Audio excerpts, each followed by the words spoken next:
the King of Chaos, Chaz Marinelli. That's right, dude. That's right. Yes. I heard that you're pretty tight with Mason Mars. Yeah. All right. That's right. Well, I want you to relay a message to him. I want you to tell him that if he shows his face to Legacy, I'm going to be there. And I need the cash for receipt. Help my brother out. Plus my brother Ari's got me the Universal Championship. Is that so? Well, he wants me to be a messenger boy, you know? I refereed a while ago. I'm ring announcing now, and now he wants me to be. You're gonna tell him, right? All right. Right? Okay. I'll tell him. Oh. Jeez. Thank you. Okay. Welcome everybody to RWA Hype live from Ticker Sports Bar and Grill. This next match is scheduled for one fall with a 20-minute time limit. Introducing first, from Myrtle Beach, South Carolina, weighing in at 155 pounds, the King of Chaos, Chaz Marinelli. Welcome everybody, once again, Clem Cadiddlehopper alongside the Mouth, Mike Mifflin, for another edition of Hype Live at Tickers. Couple of drinks today, Clem. Just a few. We see Chaz Marinelli making his return here to RWA. We've seen him a few times the past couple of weeks. The Queen of Chaos. I mean, the King of Chaos. He's got some personal issues with Mason Marks, as we saw moments ago in the video package. And also, as you see, AJ Punk, the special ring announcer here for this match. Bobby Rossi, take notes. And his opponent, from Central Falls, Rhode Island, weighing in at 227 pounds, the superstar, Mason Marks. Is there really anything that kid can't do?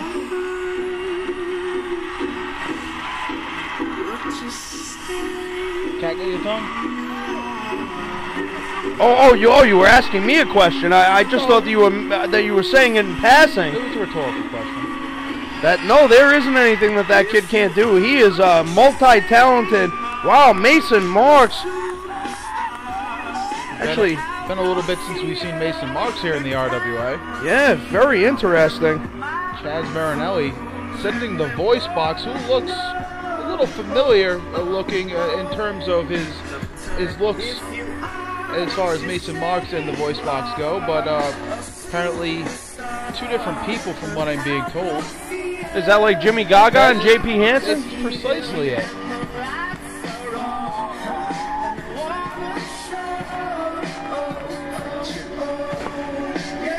Oh, and here we go, right on the pavement. I think he may have hit his head on the pavement, Mike. Well, I hope so.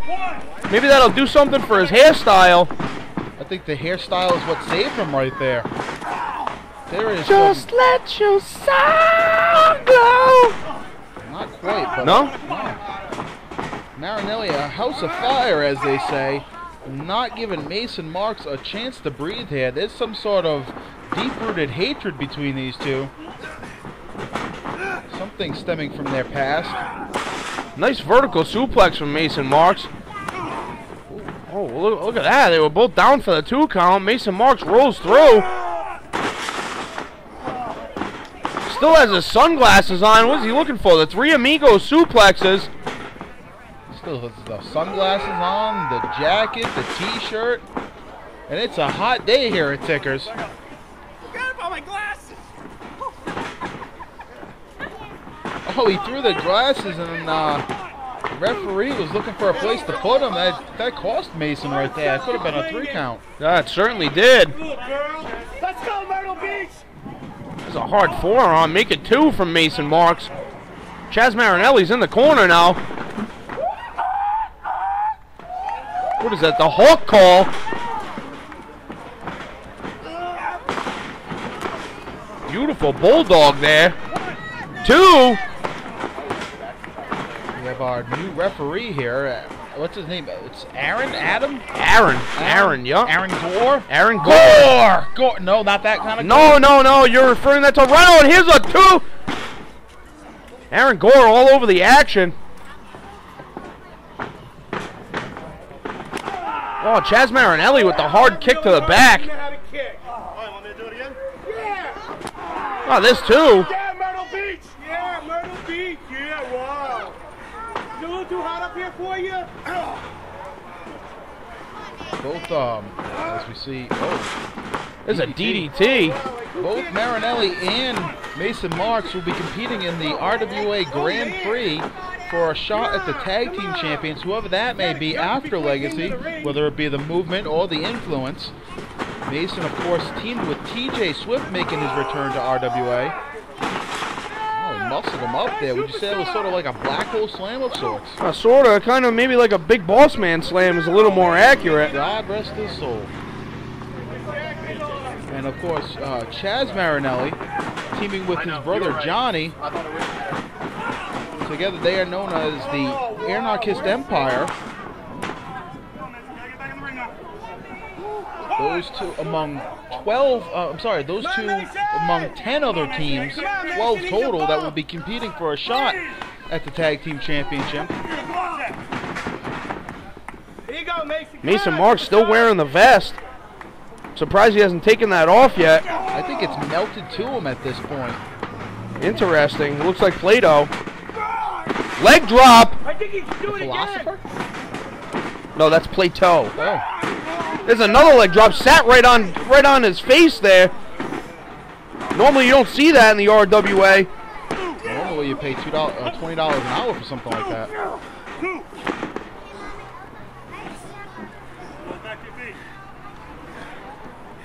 Come on, old man, get up. It would appear as Mason has him where he wants him. Yeah, come on. What's he going for here? Shoots him off the cables there. Looking for the cocoa butt. No, I don't think so. The cocoa butter. Is that what they call it? It was the cocoa butt, I said. Oh. Look at that. That looked like Mason Marks' finishing move. 1, 2, 3. And Chaz Marinelli, the winner of this match. Who'd have thunk it? Taking Mason's own move. The X marks the spot? X marks the spot. The X or something. Exorcist? I don't know. Chaz Marinelli stomping away now on Mason Marks. Whoa, Mason. Here comes TJ Swift. I didn't even know he was here today. He's coming to the aid of his partner, putting the boost to Marinelli. And you can hear many fans at ringside are glad to see TJ Swift here. And they clear the ring. Whoa! Who is that? That's Rob Marsh and Scotty Nightingale. They are another team in the Grand Prix. And they're out here to make a statement too, I guess. And there's the Moose. The Moose is in the ring. Look at him. He's just Scotty Nightingale firing away on the Moose. It's like he's back in New Hampshire. Here come the OSI. There's tag team turmoil going on at ringside. Somebody get down here. We need some help. The Moose will be teaming with Damian Black in the Grand Prix. There's the Irish Warriors in the ring now. And he ducked out of there quick. He wanted no part of the Irish Warrior. And OSI clearing the ring of Marsh and Nightingale. Miss Lynn is out at ringside. Oh my God. Settle down. There's plenty of action here to call. This is spilled out to the outside now. Oh, what a left and a right. Oh my God, they're trading them back and forth. Oh my God, we got to go to commercial. Ladies and gentlemen, we'll be right back. Don't you dare go away. Get it back there!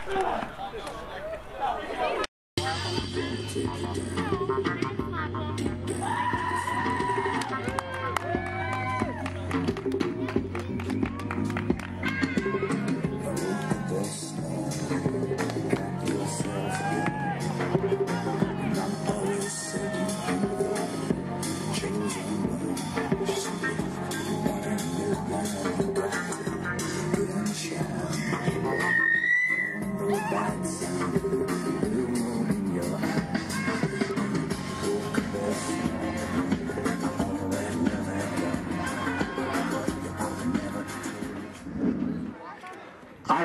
Roberto Wolfgang Abruzzi, Mr.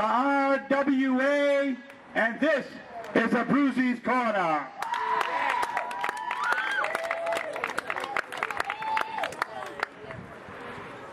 You know, I usually like to have an interview and do my own style, but today I figured I'd dress for the occasion, and we're going to do this in the format of a Dr. Phil.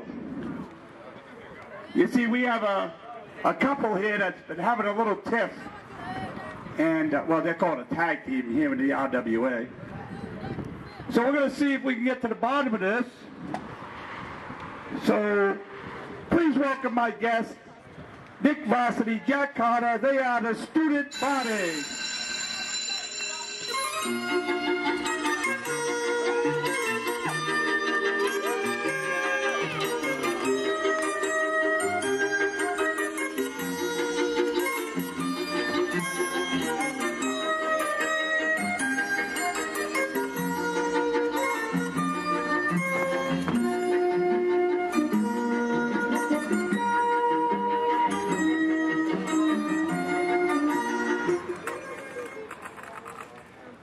How you doing, gentlemen? You know, seems like you guys have been having a little problem as of late. And I think I might know what the problem is. So I wanted to be here to help. So first, let me start off with you, Jack Honor. Ooh. No, I'm going to save you. Let me start off with you, Nick Varsity. Let me tell you something, Nick. If I was your manager, and I know you guys have been losing, and there's been some problems here, and if I was your manager, I have been watching your matches. I have saw your flaws. I saw your weakness. And if I was your manager, I could make you a winner. Because I could turn it around like that. Because your flaws, your weakness, is sitting on that turnbuckle right there. Me. That's all. You, Jack Connor, you, last year I came here, I said I was going to change the face of the RWA by bringing gold to different wrestlers, and one of those wrestlers I was going to take would be a rookie. Yeah. And I chose over you, Logan Rose. Yeah. And we know at Legacy we won the RWA Triple Crown together. You were so jealous of that during the match when I was out here managing, you walked out, tapped me on the shoulder, I turned around, and you smacked me in the face. Because you always have to blame somebody for your shortcomings. That's what she said. Yeah, where's Logan Rose now? Huh? I don't see him out here now. Yeah, where's Logan Rose now, huh? I don't see him out here. I'm still here. I'm still here. And I've been successful, whether it's been with Nick Varsity or by myself. I've been successful still. I'm still here. Logan's better! Logan's better! Oh yeah, well Logan Rose, you can come out here right now then. Yeah, come on. You back there somewhere? Come on. Well, you see, Logan Rose had to leave because of some personal issues. And I wouldn't say that all your success was you being the tag team champions. I think Nick Varsity has a lot to do with that. But you know, I got to tell you a little story. When I was a young kid growing up, just like most good mothers, my mother, yeah, that was years ago, you're right. My mother, like most good mothers, thought I was the best looking kid, thought I was the greatest kid, had the greatest personality. And I know your mother. She's a lovely woman, Jack. But I see how she is with you. And there's a difference between me and you. You see, I understood that in my mother's eyes, I was the best. But I knew in life, you have to go out and do things to prove that. So I grew up and I have become a man. You are still mommy's little boy and think you don't do anything wrong. And you're willing to put the blame on everybody else for your shortcomings. You know, I have something to say. You can say, hey, we're trying to get to the root of the problem here. You're going to talk to me about my mother. You're going to talk to me about my family problems. Those are none of your business. This has nothing to do with what I do in this ring. So why don't you get to the real issue here and stop cutting around the corners here, okay? I am getting to the real issues. Well, come on. You are somebody that looks to blame everybody for your shortcomings. Whether it be the referee, whether it be me, whether it be Nick Varsity. You know, you have something to say, Nick? Blaming Nick Varsity. Blaming Nick Varsity. He's been the one blaming me for taking the pin. Well, listen, you guys were the tag team champions.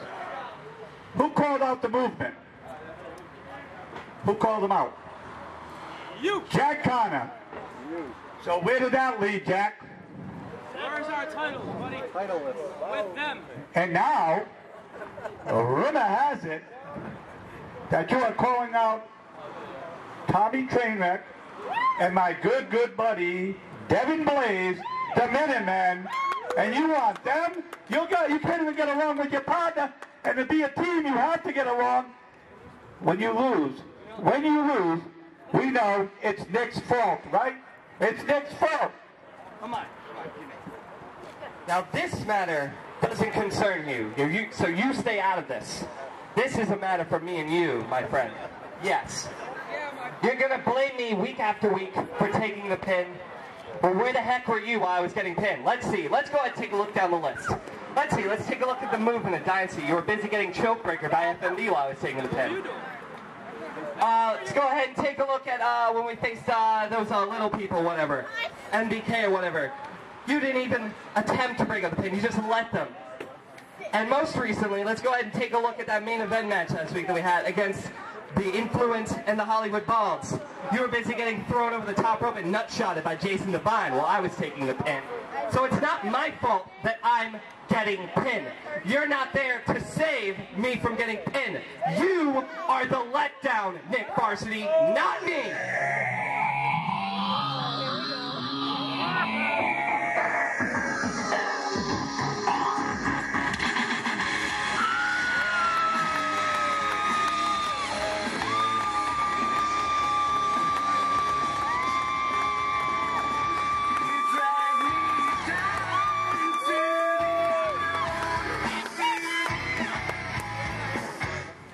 You guys need to chill. Because you guys need to maintain your unity. Now, you might not know, but Bill Victor approached me, and he was asking that while he is out looking for new talent for RWA, that I take care of his business here. I am now the Deputy Director of Competition. And I'm here to tell you today that you will be facing the Minutemen. Oh, yeah. At Legacy. Yeah. Are you guys going to be prepared? Can you figure out your differences? I guess we'll see. Yeah. I love you, Nick.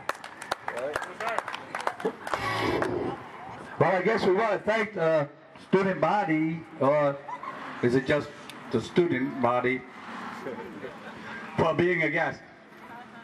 And Nick, you ought to leave too, because I know I got some health problems. Whatever your name is.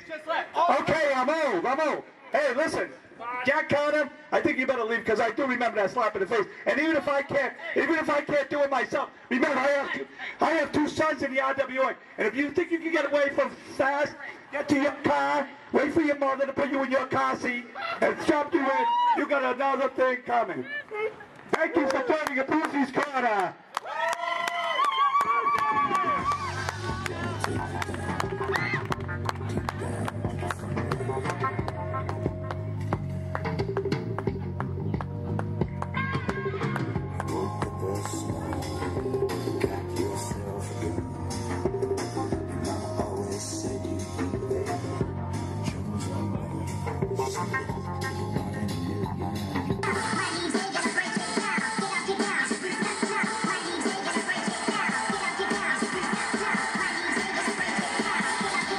Well, we're back, and that's the music of Mr. Awesome, Mike Rassa.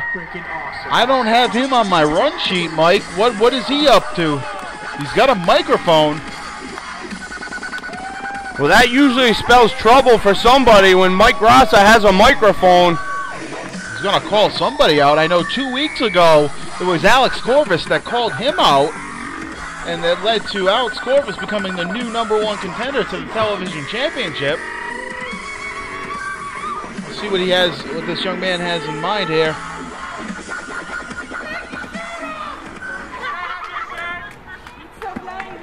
All right. I came out here to address a couple of things. If you guys weren't here 2 weeks ago, Alex Corvus beat me for my #1 contendership to the TV title. In a rather questionable manner. He got the referee involved, which is not good on my book. Have you paid him? Oh, I heard he paid him, but those are just rumors circulating. I'm out here to call his ass out here for a rematch for the #1 contendership. You guys want to see that? Yeah? Okay. It's on the line. Whoa, it's on the line. He has to agree to it first.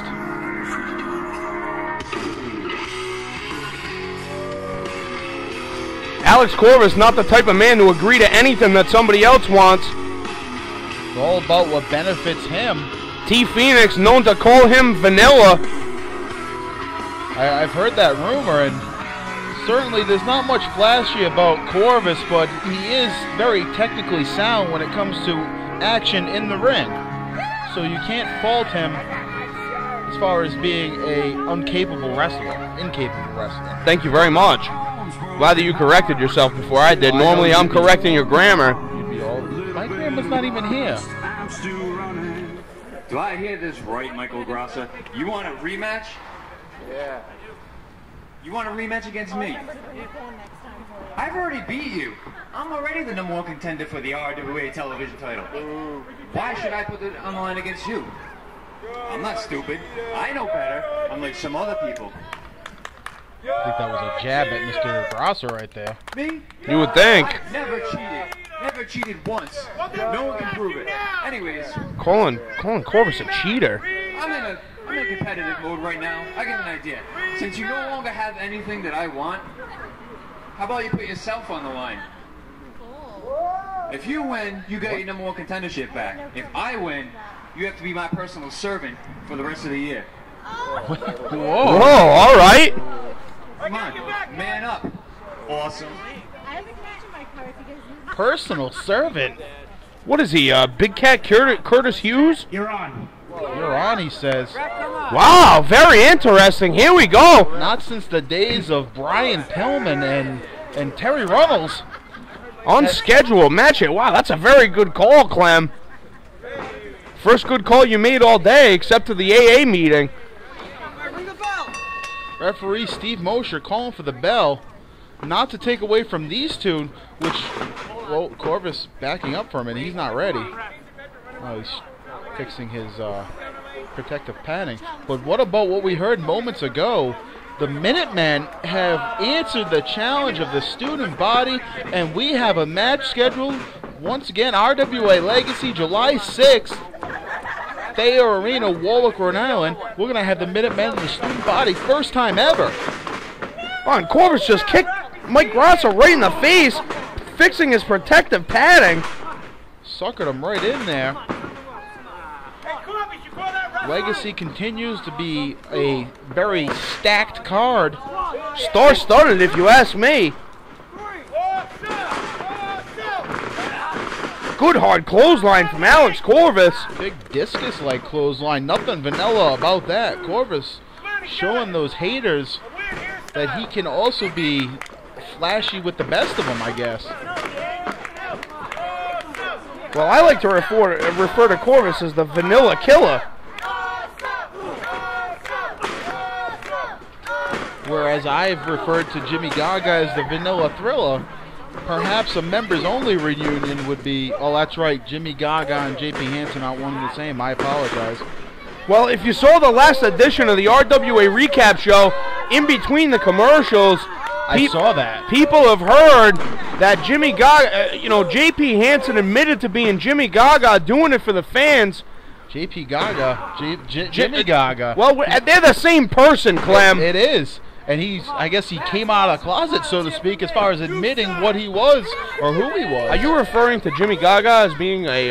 No, not at all. No. All right. Big suplex coming up and over, hard. And if it's not bad enough being slammed on your back like that, that canvas has to be about 110 degrees in this hot, blistering sun here at Tickers. That could fry an egg. See members of the ringside audience with umbrellas shading themselves. They won't miss an RWA show, though. RWA Legacy, one of the hottest tickets in town. July 6th, their arena. Don't miss it. And I got the inside scoop. Tickets are flying off the shelves. And plenty of seats still available, but as we wind closer and closer and time ticks down, who knows, will there be tickets available? You should get them as soon as possible. There should be some left at the door, but who am I to say that they'll still be there? Well, we'll probably have to drag you out of the bar down the street just to be able to get you to the show, make you eat something. Oh! And Corvus throws Mike Grassa to the outside. Those protective mats are very, very thin. Those really don't help very much, and I assume that those are extremely hot. Yeah, you see him, he's burning his hand right there. I'm awesome. Oh, whips him into the post. Corvus mocking Mr. Awesome, Mike Grassa. Really having his way with him early on. Oh, baseball slide in the knee.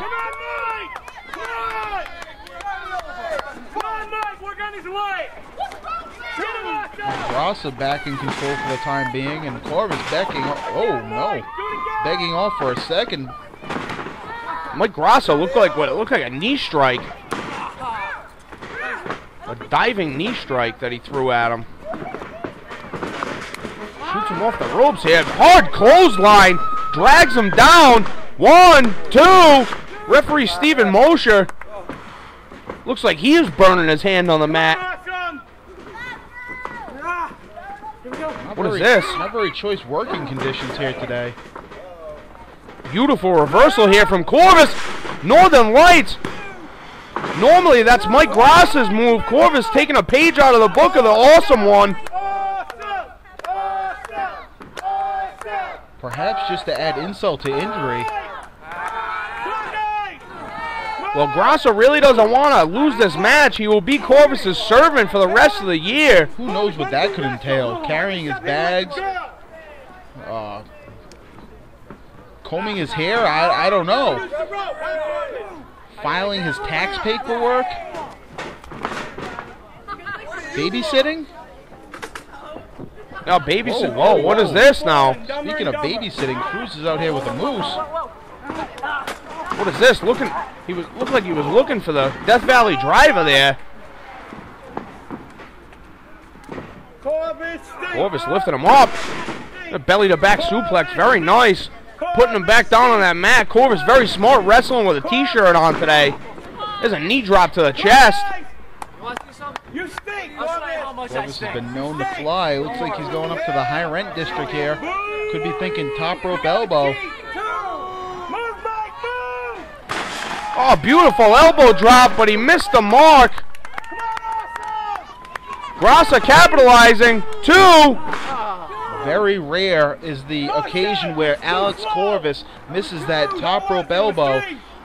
Usually a thing of beauty and finds the mark every time.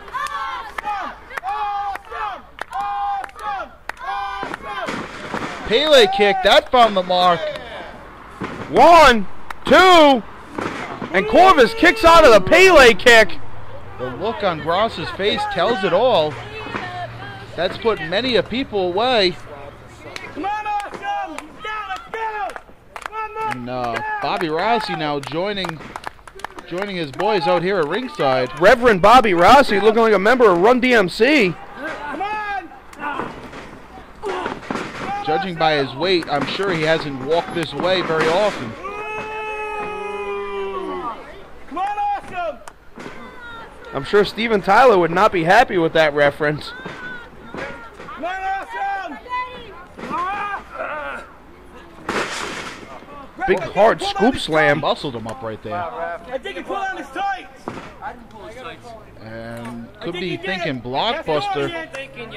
Ross is slowly getting back to his feet here. Corvus perched on the top. Yep, could be. Whoa, what's this? Chris Cruz jumps in the ring. Oh, and there's that roaring forearm to the both of them. Mike Rosser down on the mat. Corvus knocked off the top rope to the outside. Cruz has cleared the ring. I'm not really sure what the official decision is going to be.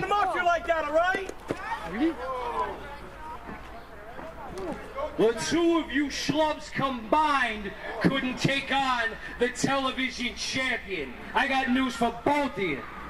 What news do you have? This past year, all you people witnessed two of the most impactful moves in the RWA.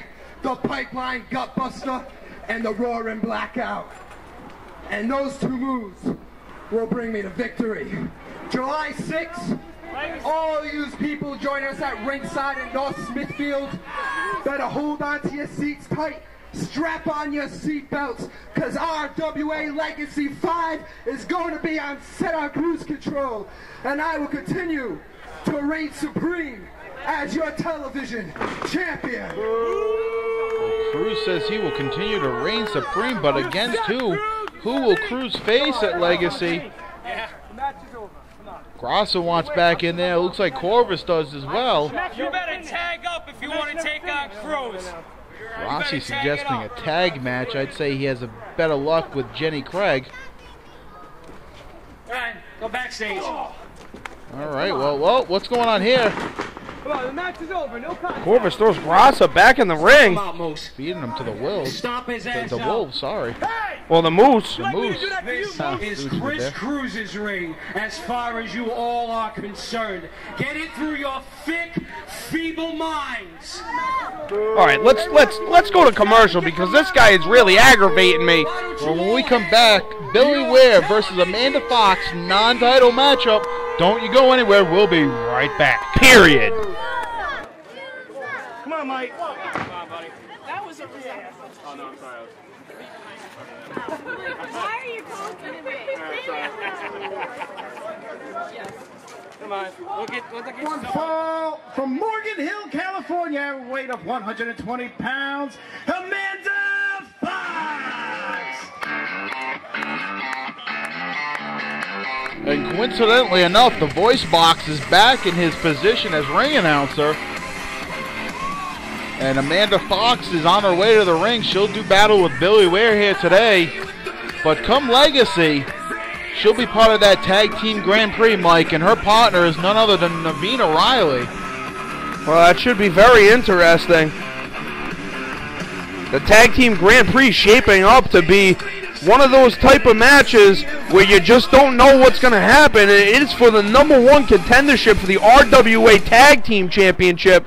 So this should be very, very interesting. Imagine Naveen O'Reilly and Amanda Fox winning it all and facing either the movement or the influence.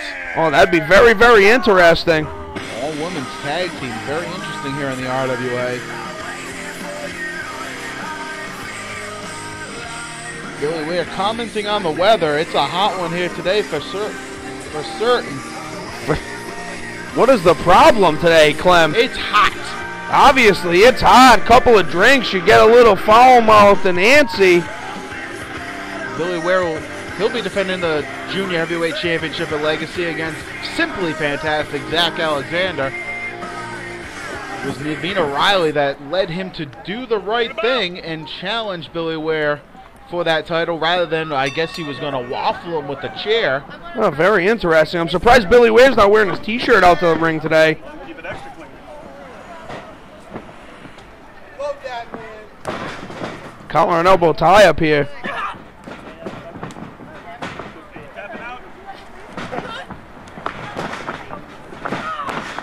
Oh, there's a big shoulder tackle. Always impressive is Amanda Fox. And Billy Ware's no slouch in his own right. Whoa, there's a beautiful arm drag.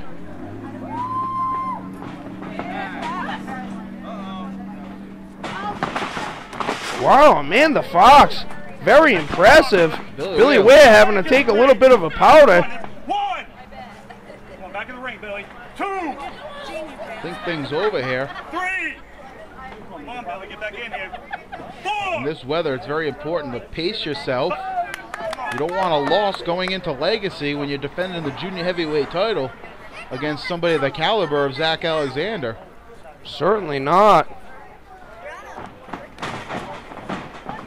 We'll be seeing Zach Alexander a little bit later as he takes on Chris Cruz, who we just saw out here a little while ago, and who is no stranger to Amanda Fox, as we saw that friendship quickly dissolve a few weeks ago. Beautiful arm drag there again. Amanda Fox holds on to the arm that time. And like we said before, this is really twofold, working the arm and burning the back at the same time. It's like burning the candle at both ends.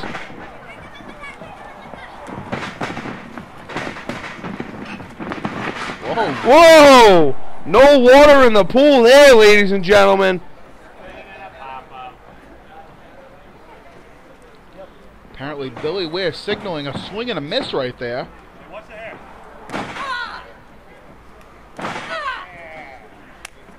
I don't recall ever seeing that in his arsenal, but effective. Yeah, slaps on a rear chin lock there. Billy Ware known for going up in high altitude. Keeping pretty much a ground game here against Amanda Fox. Very rare, very rare. Oh, and he pulls her down.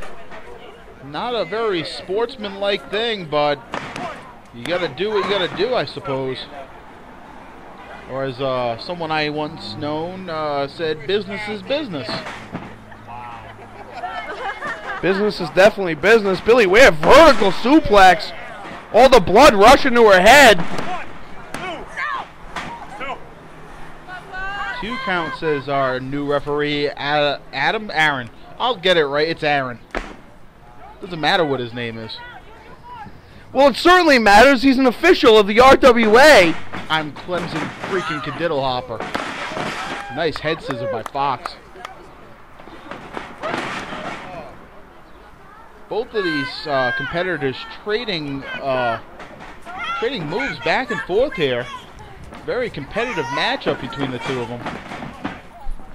Hey, she's on the rope. She's on the rope. One. Billy Ware has an ankle lock in now. 4. Come on.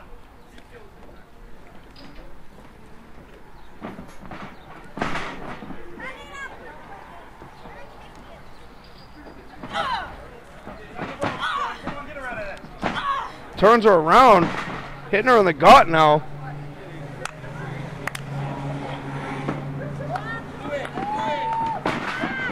Whoa! Nobody home. Oh, it looked like a back crack. Billy Ware looking for the Bronco Buster. Left out to dry, and Fox capitalized on it, driving the knees into the back and shoulders. What would you call that, Clem? Is that a back cracker, or is that a what is that? I'd call it a back cracker. All right.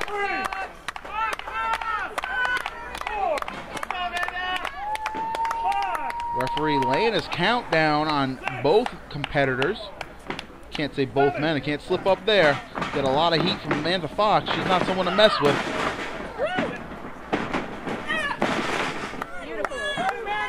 It's a very unique looking drop kick. A lot of force behind it, certainly.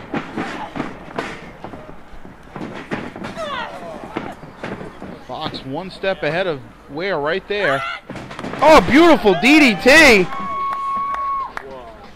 Not necessarily the same flow of match that you would normally see from Billy Ware and Amanda Fox. Usually very high flying. Fox could be thinking high risk one more time here. The tornado DDT. High risk, high reward. Steadying herself. Oh, Billy Ware catches her. That looks like a version of a power slam. Don't normally see that out of Billy Ware. Hooks a leg. Well, it's not often that Billy Ware is in there with somebody that he is has the weight and size advantage on, as there's a side effect. Referee out of position. So Billy Ware certainly using that to his advantage here against Amanda Fox.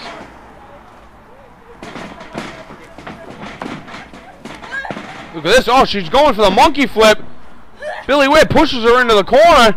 I saw the referee glance over to his left, and in fact, my suspicions are correct. Zach Alexander and Navina Riley at ringside.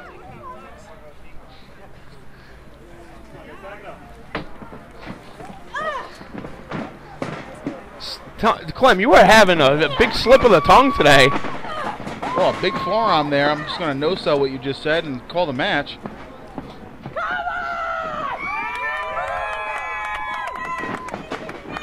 Oh, looked like she was going for the monkey flip again. Billy Ware rolls through. And that's a 3 count. Wow, what an impressive victory by Billy Ware. I don't think Fox had the right footing for that monkey flip there. Definitely slipped. She definitely lost her footing, no doubt about it. You can see the ring mat all crumpled in the middle. Navina Riley checking on her partner. And Zach slipping in the side over here. What's going on here? As I said before, these two will face off at Legacy in just 2 weeks. Zach's giving him a round of applause, and Billy looks like he's ready to throw down. Zach's clapping, a common occurrence in Fall River.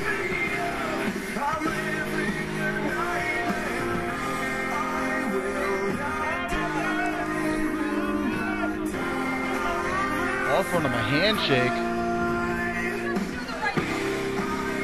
Navina Riley telling him to shake his hand.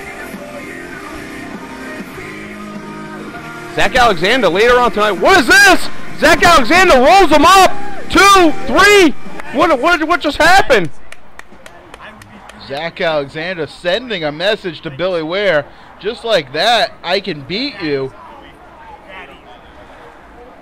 Just like that. Will the same thing happen 2 weeks from now at Legacy? That is the question.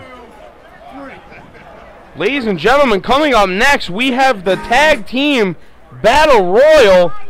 Members of the Epidemic and the Hollywood of Bruisies, as I like to call them. Should be a very, very interesting matchup. Ladies and gentlemen, don't you dare go away. We'll be right back at RWA Hype. Alrighty. This is a 3-on-3 with Battle Royals rules. So what happens is two competitors will come out, face off in 90 seconds after. Another competitor will come out, and the winning last team will be a winner. Introducing first, from the haunted dunes of Egypt at 140 pounds, the Pharaoh of Fears, Crimson Alchemia. Perhaps the voice box should take lessons from AJ Punk as well. Oh, the winning team will be the winner. He needs a speech coordinator. But we'll see these three against the Hollywood of Rosies. Actually, that's just Crimson Alchemia. But we'll see the Epidemic against the Hollywood of Bruisies at RWA Legacy. It is a 6-man tag, and from what I'm being told, it is now a no disqualification, no count-out match. Can you imagine what kind of havoc there is going to be during that match? Well, hopefully the voice box isn't doing commentary, because truth be told, I've heard that the voice box is known to be a willing bleeder. So from this match, lights out, Cipriano Abruzzi.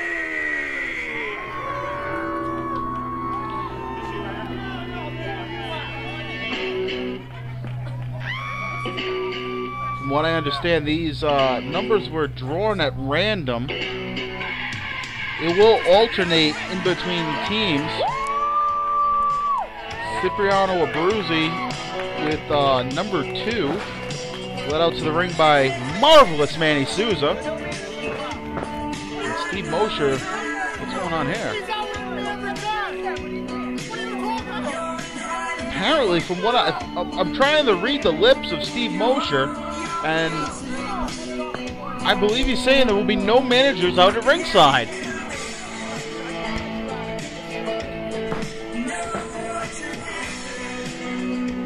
Rubbing each other's heads for good luck, and Manny Souza's going back to the showers already.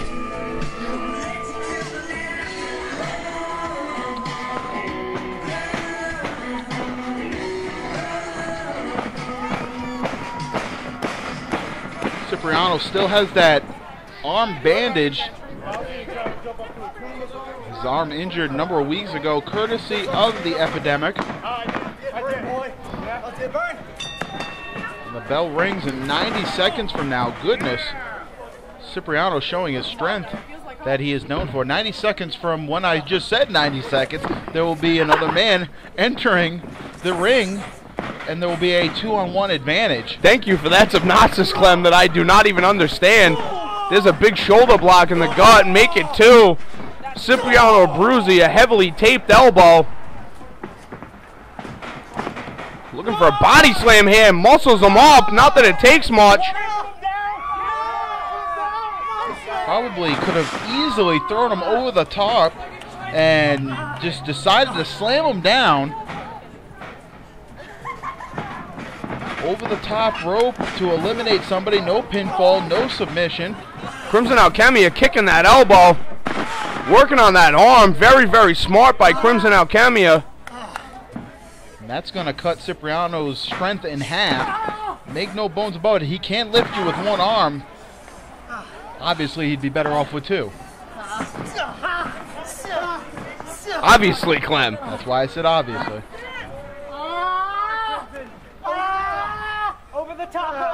Clem Cadiddlehopper, ladies and gentlemen, the king of obvious observations.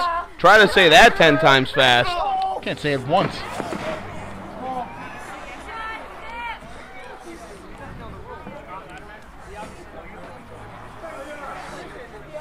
Crimson Alchemy lifting him up off the mat now. Oh, wow, that was very interesting. It looked like he gave his arm a stunner. That is precisely what he did, and it was very effective.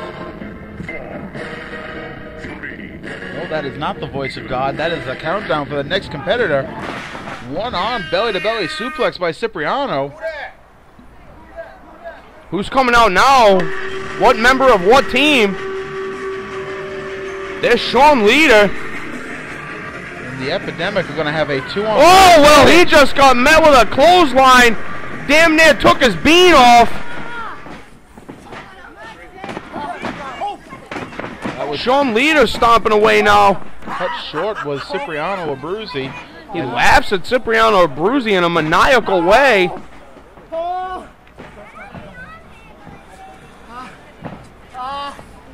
Sean Leader not too smart getting up on the ropes there. If Cipriano Abruzzi had his whereabouts and wits about him, he would have probably thrown him right over the top.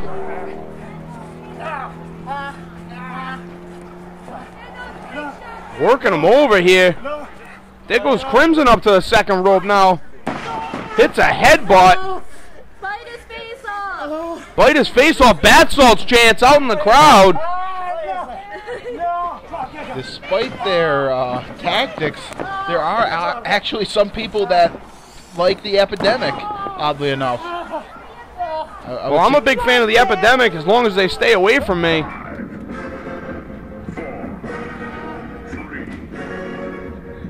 Now, this will be a member of the Hollywood Abruzzis, but which one will it be, Vincenzo or Chris Dozer?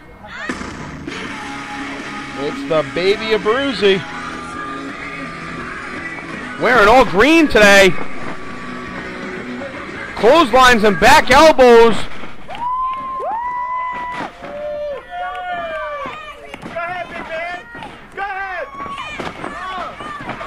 Oh, rockabye baby. Rockabye baby.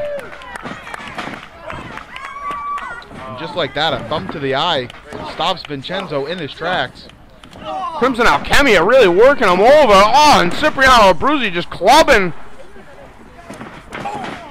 God, he's clubbing and there's no glow sticks involved. Baby Seals, be aware.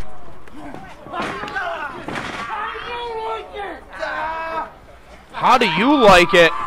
Well, I like it just fine sitting from this vantage point. My God, almost ripped his clavicle right out of the back. Vincenzo fell through the bottom and middle rope there. That will not count as an elimination should his feet touch the floor. Ooh, goodness. I'm sorry, I'm getting looked at from the crowd. Maybe you can't rip a clavicle out of the back. I don't know. I'm not an anatomy expert, certainly. Nobody will ever accuse you of being a doctor. 3, 2. John Cena's a doctor of thugonomics. Oh, yeah, because that counts. And this will more than likely be the Terror, Tom Billington. More than likely. I hope it's the Terror, Tom Billington. Well, that's the first time anybody's hoped that the Terror, Tom Billington was showing up somewhere. And the Epidemic have a 3-on-2 advantage. And Cipriano Abruzzi is getting stretched 6 ways from Sunday. Leader on top of Vincenzo. I assume we're only waiting for one more competitor, the baby bull Christopher Dozer.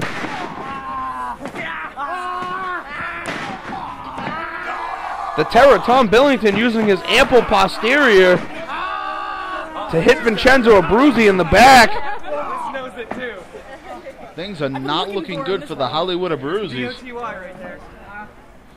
Gonna more than likely come out on the losing end of this one, I think. This is a big momentum builder, as are many of the matches here today. Everybody's looking to get a hand up on their competition. Oh, that's a leg up on their competition, actually, Clem. As I see Sean Leader grabbing the hand and working the arm of Cipriano Abruzzi. That was a play on words, Mike. Try to stay with me. You don't have to be so mean. You don't have to be so mean. Well, now that our lovers' quarrel is over, the baby bull Christopher Dozer coming out to the ring. Oh my goodness, that is a whole lot of man. Bastion Booger, beware! Clotheslines! Clotheslines to everyone! That is one angry bull. Crimson Alchemy damn near slammed through the mat. Tom Billington, no idea what he's doing. He's just trying to hold on for dear life. And he hit him with a DDT out of that and stopped Dozer right in his tracks. Very awkward situation, but it got the job done. Sean Leader biting him now.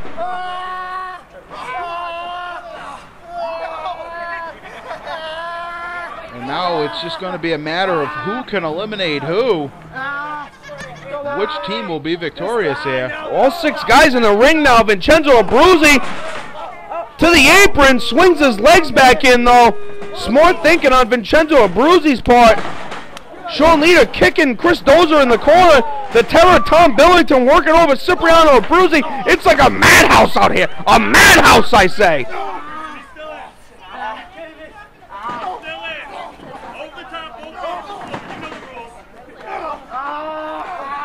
Tom Billington kicking away at the legs. To be perfectly honest, I'm surprised it's gone this long without an elimination. And you got to wonder, should Cipriano Abruzzi just maybe eliminate himself and save himself maybe permanent injury? I mean, with Legacy being only 2 weeks away, that would be the smart thing. Oh my good Lord! Tom Billington damn near had his head taken off by Chris Dozer. Uh-oh. Dozer driver. Tom Billington just better get the hell out of there. Leader snuck in from behind, took out Dozer. Sean Leader has a funny way of doing that. Always shifty. Get him some Gatorade, they look tired. There's a big bicycle kick from Vincenzo Abruzzi. Big stalling suplex, no. Crooked Frail, oh my goodness. Oh my goodness, Mike! That was out of nowhere, but speaking of out of nowhere, Crimson going for a ride like a rag doll. Living in a movie? I'm not familiar with that reference. Billington screaming like a banshee. Takes out Cipriano Abruzzi, and all 6 competitors are down. Billington, better off with a bunch, I'd suggest.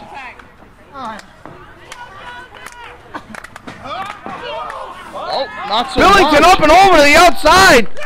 Oh, he is not happy about that. He's breathing awful heavy. It's the first time in months. And I think that was Sean Leader. Sean Leader eliminated, and Crimson is all by him lonesome. Oh boy, that's not a good place to be.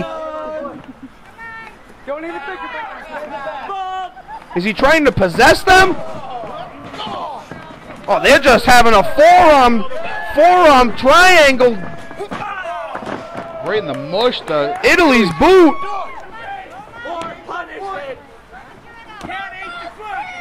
Not looking good for the team of the Epidemic here. It's all but over. Whoa! Dozer almost hanging on right there.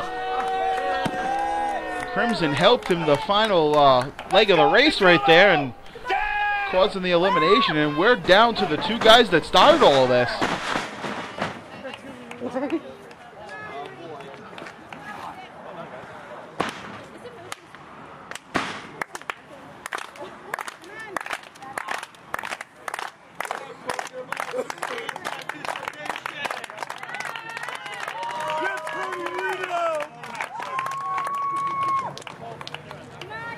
Tony Reno needs to be in this match. Crimson Alchemia and Cipriano Abruzzi exchanging hard shots on their knees.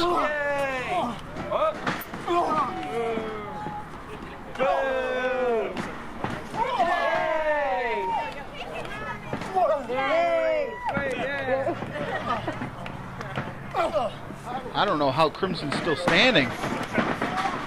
Oof. Beautiful power slam. Cipriano Abruzzi with a lot of energy after getting his arm stomped on the way that it was. Looking to throw him out of the ring here. Crimson fighting it. Twists him up in the rope. Look at this way. Oh, Sean Leader comes out and pulls the legs down. Snuck in the back door right there. Wait a minute, what? There's another countdown. What is going on here?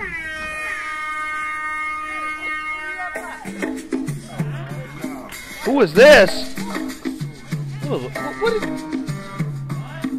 I hear Caribbean music. Is Carlito here? No, that's not cool. Wait a second. It's Manny Souza. What is going on? We have another entrant into this battle royal.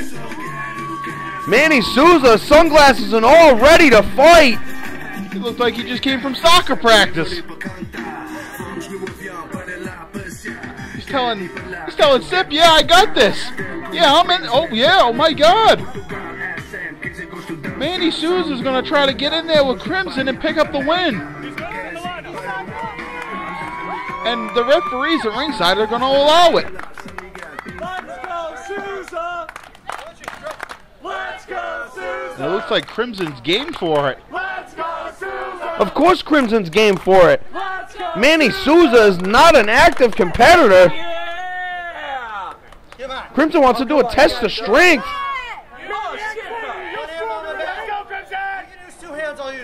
Oh, shit, though. Oh. Crimson Alchemia too smart.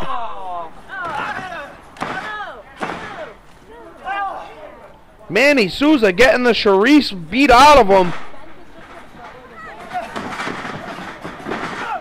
Big flying back elbow, Crimson Alchemia.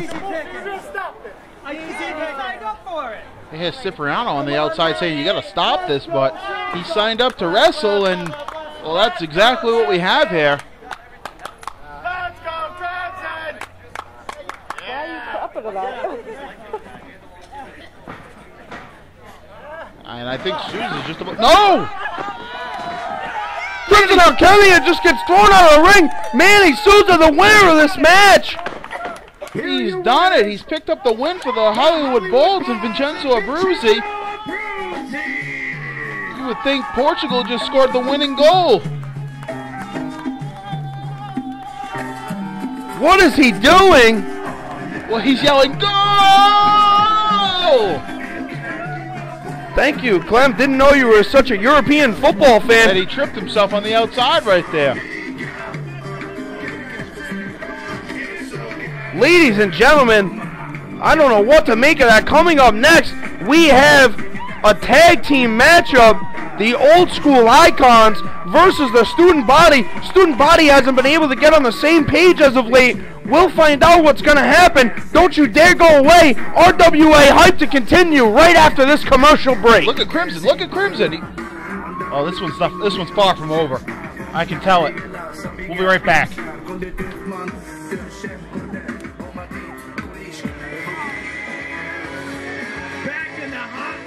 The beautiful clouds, and I'm glad it's not raining. What's up, everybody? I'm the Voice Box back here for the second half of Hype here at Tickers.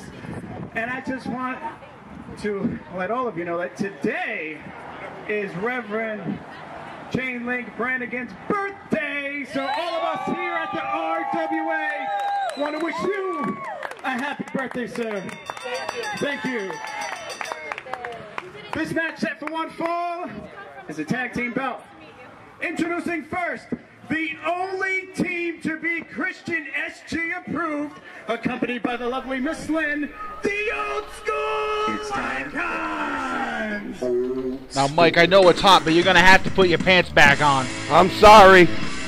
I can't have this. I can't work in these sort of conditions.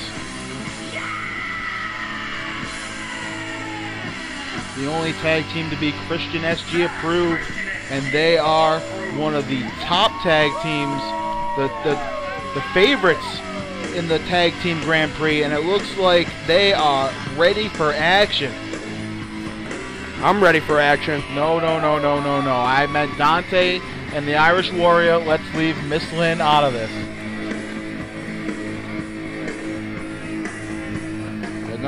They're gonna look to do what they haven't been able to do, and that is become tag team champions. There's a bit of a long road to travel to get there, but if anybody can do it, they can. They'll be facing Student Body here today. And their opponents from Cambridge, Massachusetts, at a combined weight of 387 pounds, the Jack Connor and Nick Varsity, the Student Body!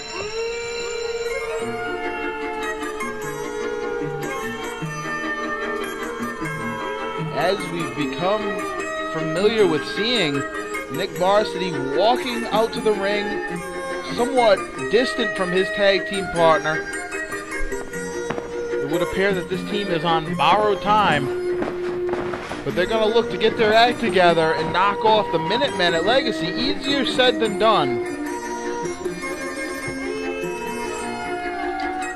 Well, last year the Suicide Kings were victorious under questionable means, but yes, they were victorious.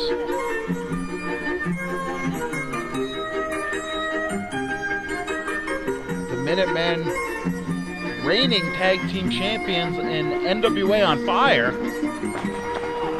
No slouches, to say the least. And Student Body look to jumpstart this match. It doesn't look like it's going to work out for them.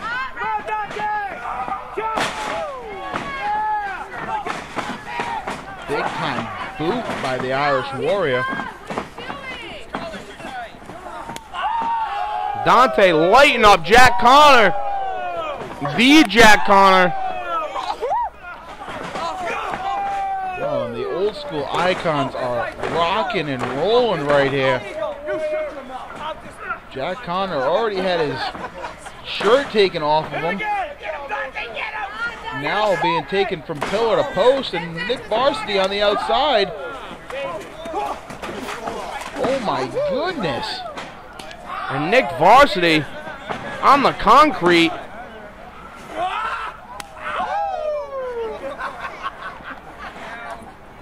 All hell's breaking loose here.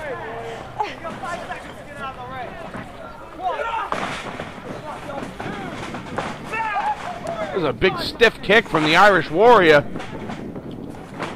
Big stiff kick from the big stiff Mick.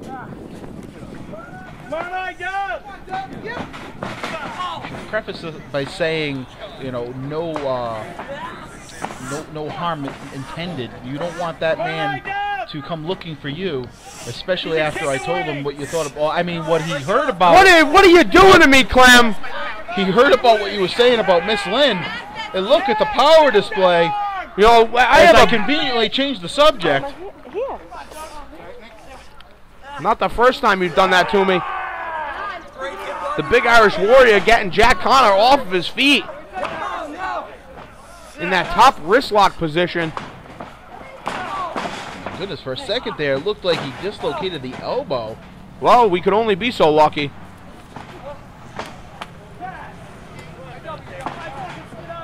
Oh, and if that wasn't dislocated, it might be now. It would appear that they want Connor's arm as a souvenir. Dante known for the dislocated knee that he has. Well, I spoke to him earlier today, and he has been cleared by doctors. He's happy to get back in the ring, and I think he's got a little bit of steam he's blowing off here and taking it out on student body. I still wonder how he got that dislocated knee. Well, as you know, injuries happen all the time inside the squared circle.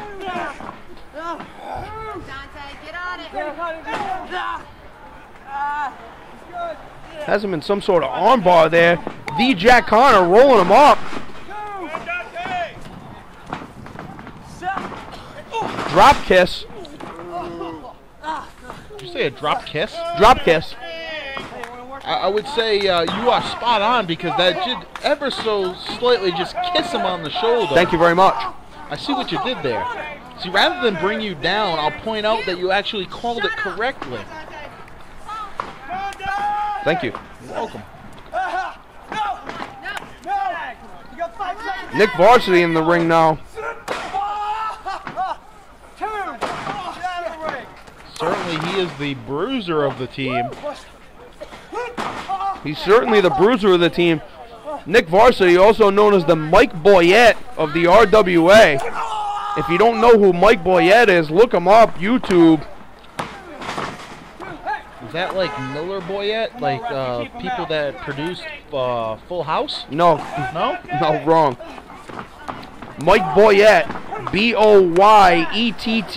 Is he a hockey player or something? He is not. Are you going to keep me guessing, or are you going to tell me? Actually, I'm going to keep you guessing. Why don't you look him up on YouTube when you get a chance? And the referee, Steve Mosher, distracted by the Irish Warrior.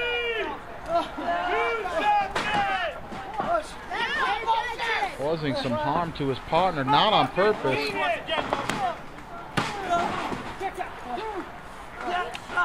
It would appear student body is in control of this one. For the time being, I should say. Oh! Dante, the dean of old school, throwing a couple of hard strikes. Oh, Jack Connor just kicking him now. The Jack Connor, excuse me. Referred to as Jackass Connor in some circles of the RWA crowd here at ringside. Not a fan favorite here. And speaking of fan favorites, even the old school icons have really blurred the line between bad guy and good guy. They've been a bit edgier. Certainly the Irish Warrior has as of recent, but even before Dante went out with the injury. And even Miss Lynn showing a naughty side that I know that gets you excited. Oh, it certainly does get me excited. I am all about the naughty, naughty.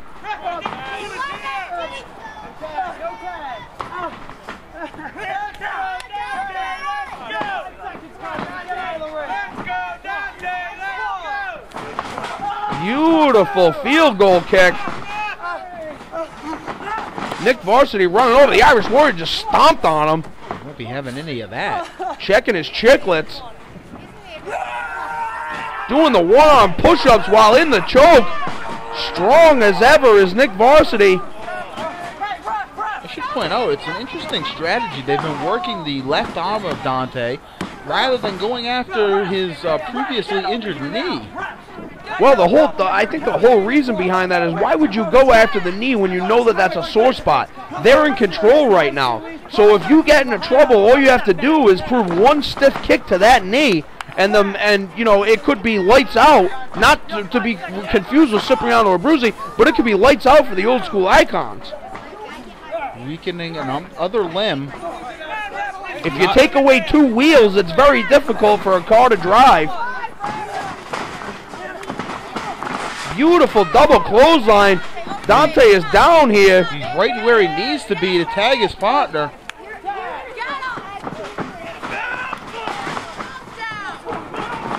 Hard clothesline. Big Irish shoulder block. Big Irish steamroller coming in there.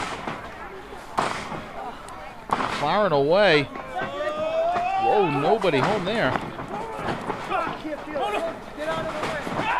Oh! Took a violent short arm clothesline. Jack Connor, what is he doing? Oh my goodness. Falls off the ropes, climbs back up. If he had kept his balance, he would have been my hero. Going for the... Oh, I don't think so. Top rope double axe handle. He was going to crown him, and it's not even a pay-per-view. Varsity, watch out for him. Sneaking in from behind. Oh, taking Irish out the Warrior had him in the potato sack, it looked like. Wait, Miss Lynn up in the air. Oh, she snaps the ruler over his head. Oh, caught red-handed. It's too late. She tried to throw away the evidence. I'd like to see her caught red bottoms, but that's all right.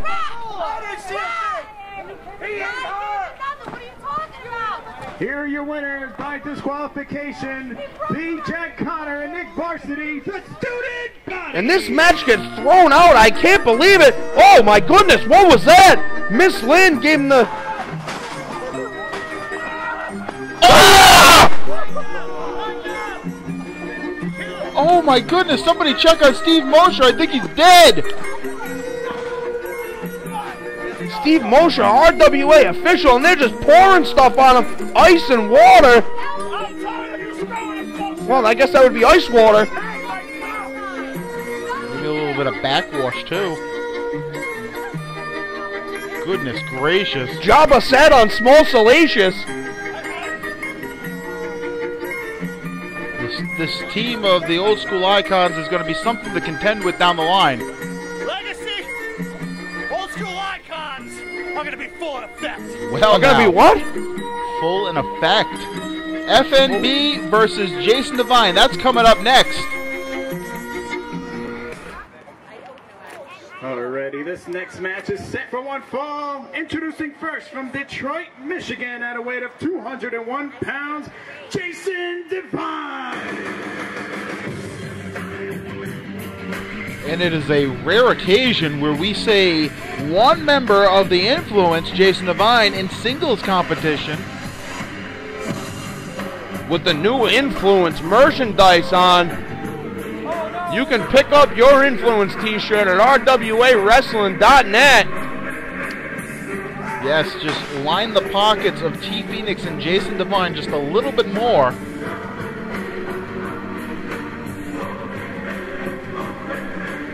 This is a bit of a RWA Legacy preview as a member of the Influence tangles with a member of the Movement. From the lower east section of Underjunk, New York, at a weight of 298 Did you say Underjunk? Accompanied by Anton DeMonico, FNB. Where is Underjunk, New York? I have no idea. Okay. Oh, Freddie's missing his ascot. No?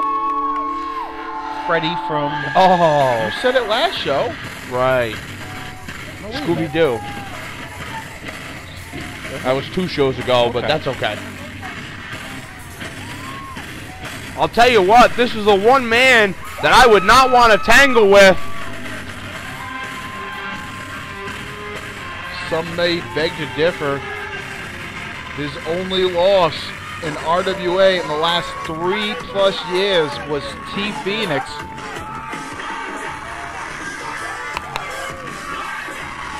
Will history repeat itself in some shape or form or fashion? And will the Influence be the new tag team champions come July 6th? And again, with FMB's history, will Jason Devine live another day? He's going to watch out for that spinning back fist, the choke breaker, among others. Very dangerous. My partner forgot the belts at home, but hey, shit happens. Tonight I'm kicking his ass. Well, FMB certainly not the most politically correct member of the movement. He said they forgot the belts at home, or he's blaming it on Jackson. I checked some pawn shops around the Manhattan, lower Manhattan, east side area, lower east side of Manhattan. The LES. The LES, yes. You're rhyming words now. You must be a rapper. You know it.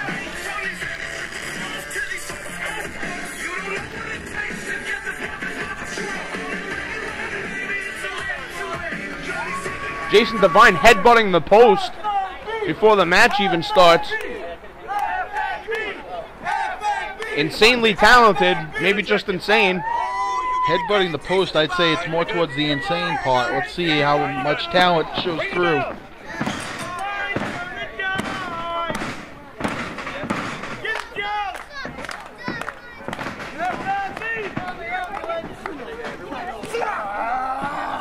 Calling an elbow tie up here. Clearly the size and strength going to FNB here. Oh! Not so smart, or is he? Trying to get FNB off his game, I suppose. But FNB, to his credit, not falling for it.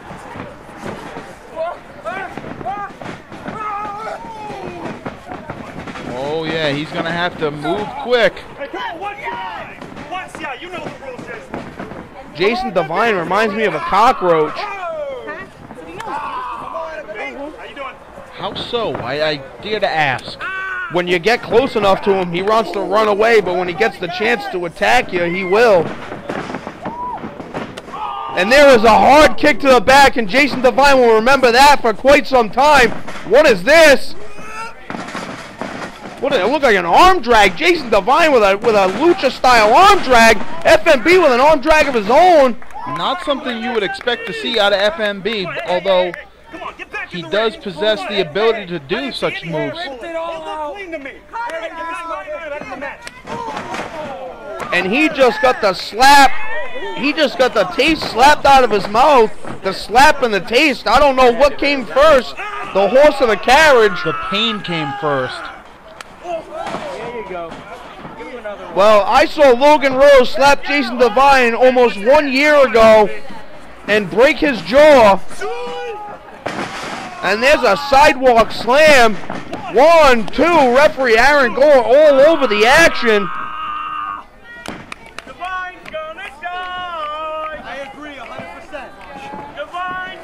Devine definitely slimmed down as of recent, making him that much more quicker, but he's going to have to escape the grasp of FMB to be able to survive here. Beautiful suplex there by FMB. Good technical wrestling maneuver.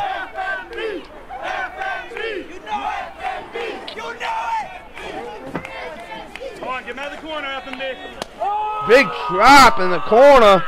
Get him out of there. One more. Good time.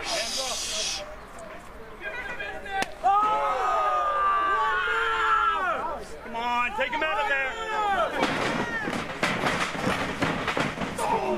Ooh, page out of T Phoenix's playbook right there. A big splash in the corner. I don't know if there's going to be anything left of Jason Devine after this match. T Phoenix should be going through his phone book right about now, trying to find a standby partner. Well, I mean, he's had a lot of partners in the past, and he's super kicked all of them in the mouth. FMB going for the Going for a vertical suplex there. Divine gets out of it and clips the back of the leg. Knee drop on the leg. Now, as with most big men, you want to target their knee, and you can see the knee of, actually both knees of FMB are heavily wrapped. I know it's kind of hard to see because it's all the same color, but I assure you that they are heavily wrapped. The black padding on top of the black padding right there, Mike. I noticed that. Well, the padding can certainly provide some support, trying to limit the exposure of the actual kneecap when being stomped upon and knee dropped upon. But let's face facts. I mean, Jason Divine, even at his smaller weight now and smaller stature, still packs quite a punch. Known for using the punt kick, so you know those feet are quite deadly.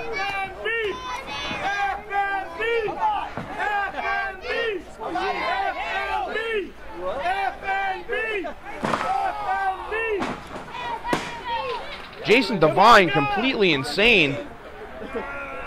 He appears to have FNB right where he wants him. And there appears to be a Ronzio's Pizza guy in the background taking in the action here. Somebody somewhere in Smithfield is going to get their pizza about 15 to 20 minutes late.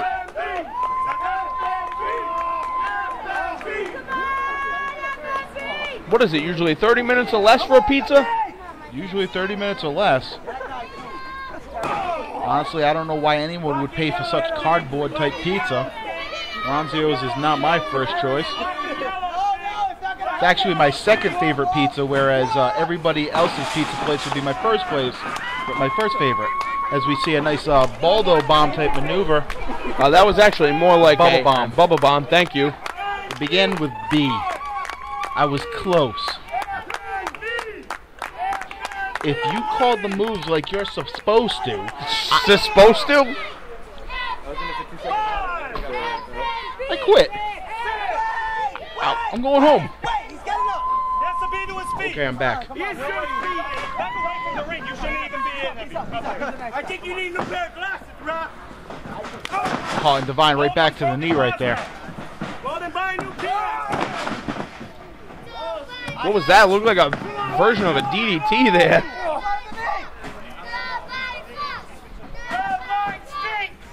I'm great. You're terrible. You guys are about to be dead. Boy. I'm suggesting that Divine goes after him. Punt tip coming up. No. Oh, perhaps a choke breaker. Divine had it well scouted. Oh, maybe not. Big choke breaker. Oh! Divine. I'm surprised he kicked out. I don't know what to tell you. Oh! Spinning back fist. That's gotta be it. He's not gonna kick out of that. Here is your FMB picking up the big win. I was surprised he got up after that.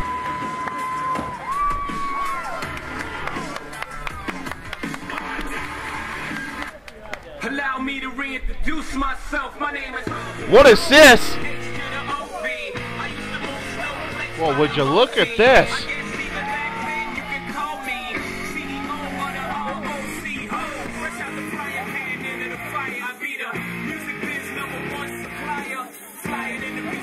Why is T Phoenix out here? That is the question to be asked. I assume that he's going to attack FNB. Is that smart? I mean, I think he may be checking on his partner first and foremost. FNB looks ready to go. Where's Jamal Jackson? That's a good question for you. And Divine ready to throw down with Phoenix.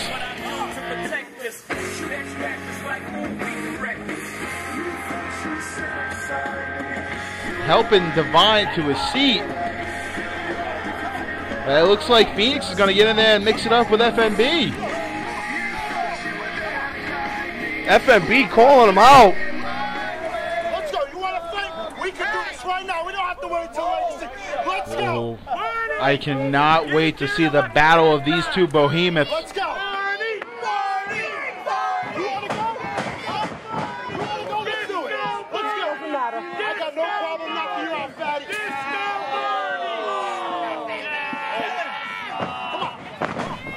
And Phoenix thinking better of it. And what is this? What kind of...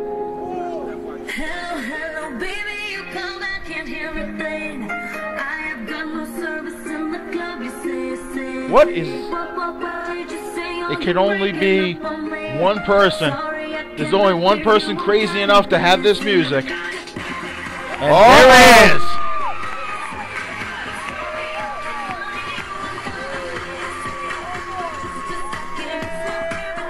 Jamal Jackson strutting and dancing his way to ringside. He's got a microphone in hand. Apparently he has something to say.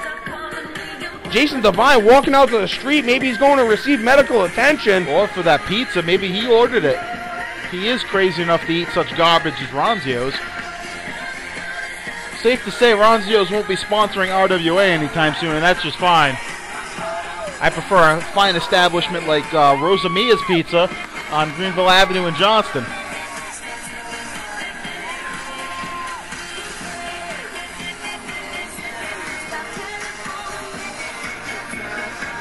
Let's see what Mr. Jackson has to say. Out in the club, whoop. T-Phoenix! Oh, it's Barney! You big fat mother! We're used to seeing you in yellow, you fat fellow. Here you come, rocking our colors. Yeah. Black and purple and whatnot. Coming out here looking like Grimace. I know you got on blue today. I see you, FB. I'm using my peripherals. It just so happens.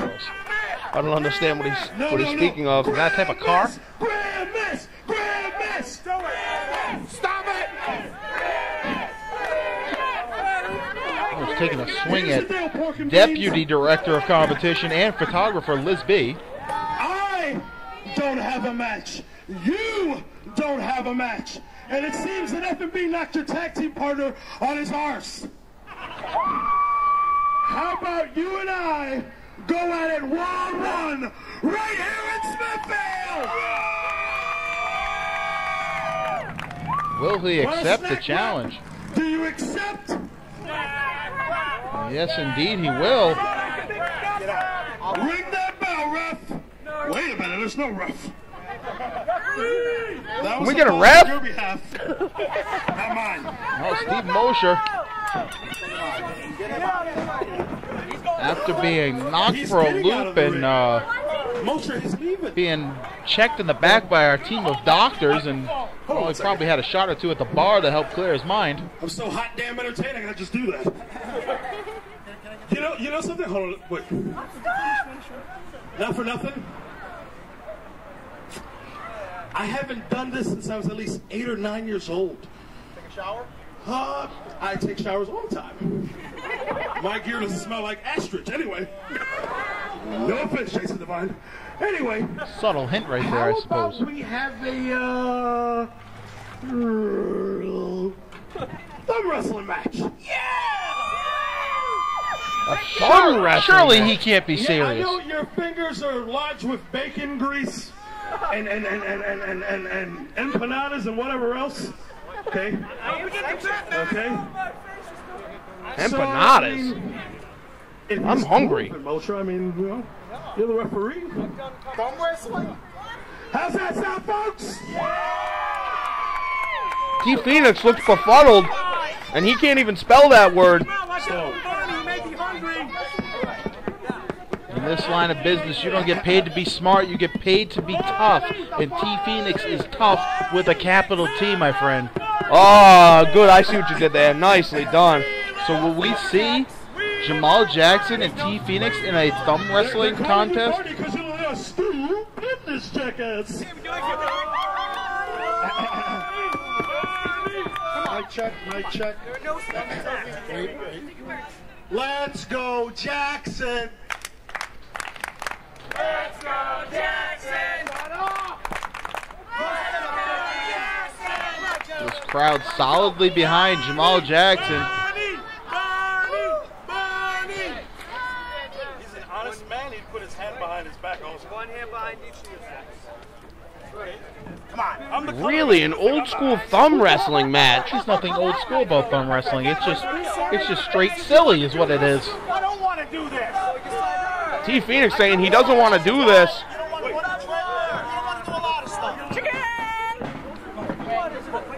Now perhaps a warm-up. Beat him. Jamal Jackson victorious over FNB in thumb wrestling. Now No. Come on. You want to hold my hand like that? Come on. I think he was going to give him daps, as they say. Daps, wow, you're pretty good for an old bald guy. Adopted some African children.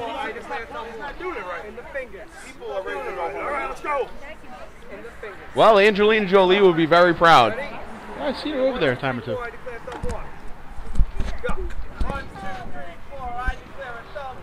And this one's underway, and Jackson looks with the advantage, and he had the thumb pinned, but not for a full 3 seconds. Phoenix pulled away.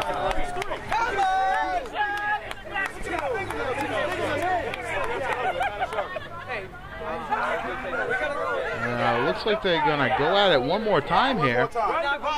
One more time, and then I'm done with this garbage. You understand me? It's not garbage. I think it's fun. You know, I haven't done any talking at all, so why would you keep on talking? Let's do this. Shut up and do it. I'm waiting for you. Hey, Fatty, all the people out here say my father's gonna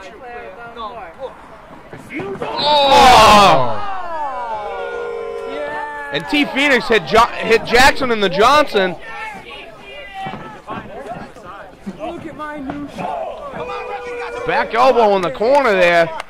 Now mocking the manager of the movement, Anton DeMonico. It looks like Jackson's had his bell rung something serious. Those pants are blinding. Oh, shit, do your job. Get him out of the corner. I did. Is it? And T drops the straps. Getting down to business awfully quick here. Not getting paid by the hour. He wants to make a statement, kind of make up for what Jason Devine did moments ago, and taking that tough loss to FNB. Big body slam that he just hit Jackson with.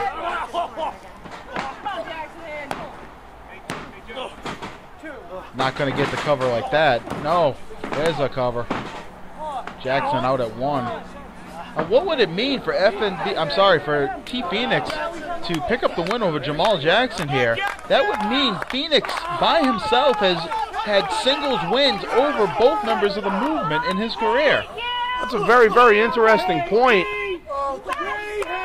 That should bode well for them going into Legacy against the movement. But Jason Devine coming up with a loss kind of puts some doubt into the equation. And now I believe Phoenix choking Jackson, took his wrist tape off, and I believe he just threw it at your friend Matthew in the front row. Are you in the pocket? Come on, Jackson! Shoots him off the cables here. Big boot! Almost tripped over his pants. Actually, looked like a big boot driver, reminiscent of just Jason Devine, and just as I said that, he missed the elbow. I got him this time. No, you don't have him this time, Mr. Phoenix. Oh, Jackson's starting to fire back. Jackson laying in some heavy lumber there. Whoa, both men looked like they were thinking the same thing with a shoulder block. You can see how Jackson made out in the deal. Kick out! Come on, his hand was underneath the rope. What the hell are you wearing? It was like a Mack truck heading face on to a tree, and well, the tree barely budged. Giving Mosher a hard time I now. heard it coming from you. It's starting with all these people. Cut it out. Schoolboy, 2. Almost a 3. Phoenix has got to keep his head in the game here. If he starts jaw-jacking with members of the ringside audience, he's going to fall victim to the movement. Movement are going to have a clean sweep here today at RWA Head live from Tickers.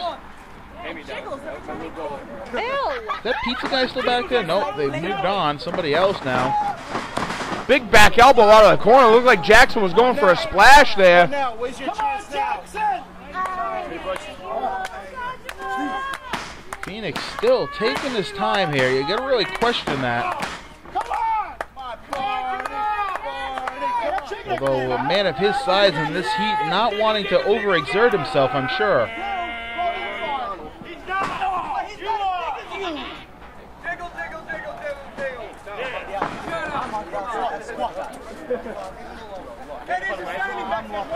That's very reminiscent of what the Power Trip used to do with somebody talking and Phoenix hiding behind Hanson.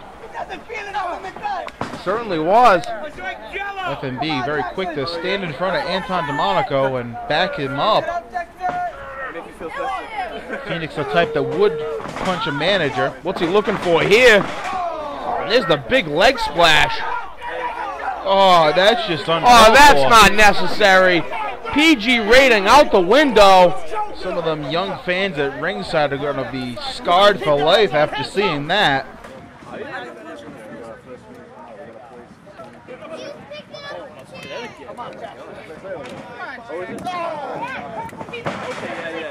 how come I wasn't this cool when I was wrestling? It was like New Africa out here. What the hell? Come on, he can't breathe. 1, 2, 3, 4. One eye perfect. Pulling away before the count of 5. Ooh. Cut off is Phoenix. 2 big boots. Cut off like one too many trips to the buffet line.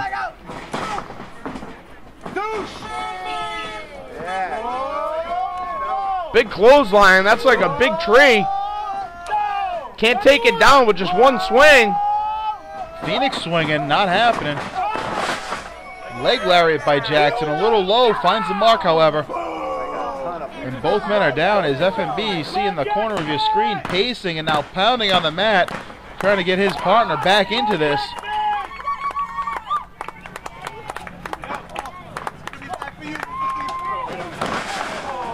Oh.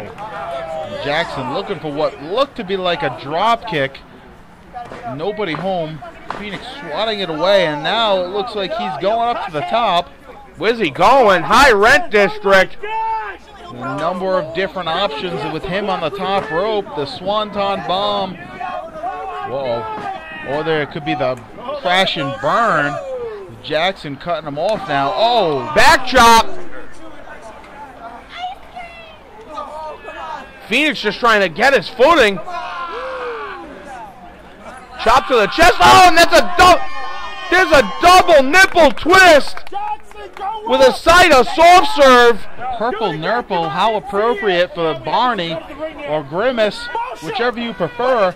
Divine holding the ankle of Jackson, and now running to hide. FMB hot on his trail. What's he going for here? T. Phoenix comes off the ropes. Big suicide splash. 2, 3. You can count to 1,000,000. Oh, the big fat nasty bastards coming to get some of T. Phoenix. And Anton DeMonico getting in the ring as well. Anton DeMonico had something on his shoe there.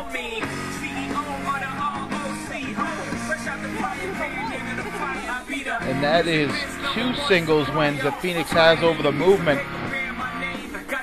Can they do it at Legacy and become tag team champions? Ladies and gentlemen, please join us July 6th, their arena. Bell time 7 p.m. Doors open at 6:30 for one of the greatest cards known to man in all of wrestling. Well, hold on a second, Mike. It looks like it's going to go down right now. Phoenix and Divine, possibly the Circle and the Wagons. Are they gonna mix it up with the movement right now? Oh, maybe not. False alarm.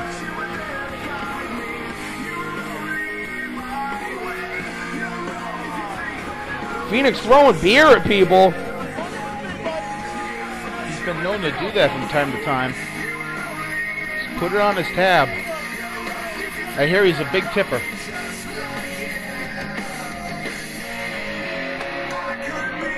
All right, and we'll be right back.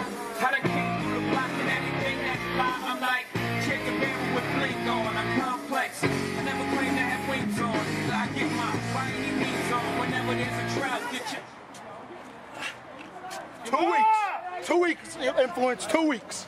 You got lucky this time, fat boy. This match is set for one fall. Introducing first from Baltimore, Maryland at 157 pounds, simply fantastic, Zach Alexander. To the sound of a heartbeat pounding away.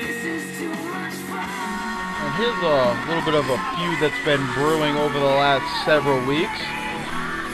No doubt about it.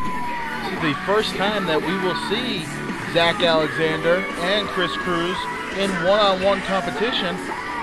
Both of these men have been in RWA for a very long time, almost since the very beginning. Zach coming in just a little bit after the inception of RWA, and he is going to, and I quote Taz, let the pigeons loose. That's what the man was doing. I know you don't follow Impact Wrestling. No. You can't envision Taz as a commentator rather than a suplexing machine. Correct. But it is the sad, sad truth, my friend.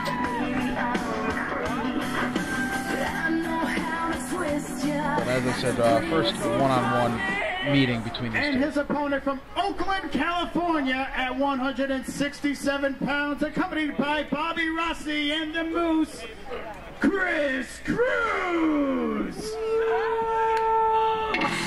The Moose. What a name. What a name. That is an interesting name for a man such as the Moose.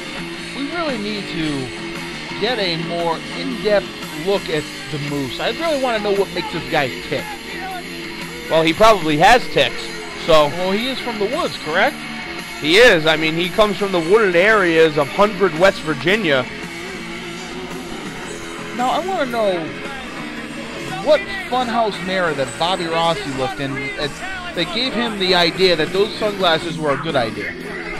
Well, I mean, Bobby Rossi, I think, is stuck in the 1970s, so... Well, I think, look at this guy with a pack of smokes. Is he Deuce or Domino? Well, no, see, Bobby Rossi would be the big number 2, so he'd be Deuce. I see now.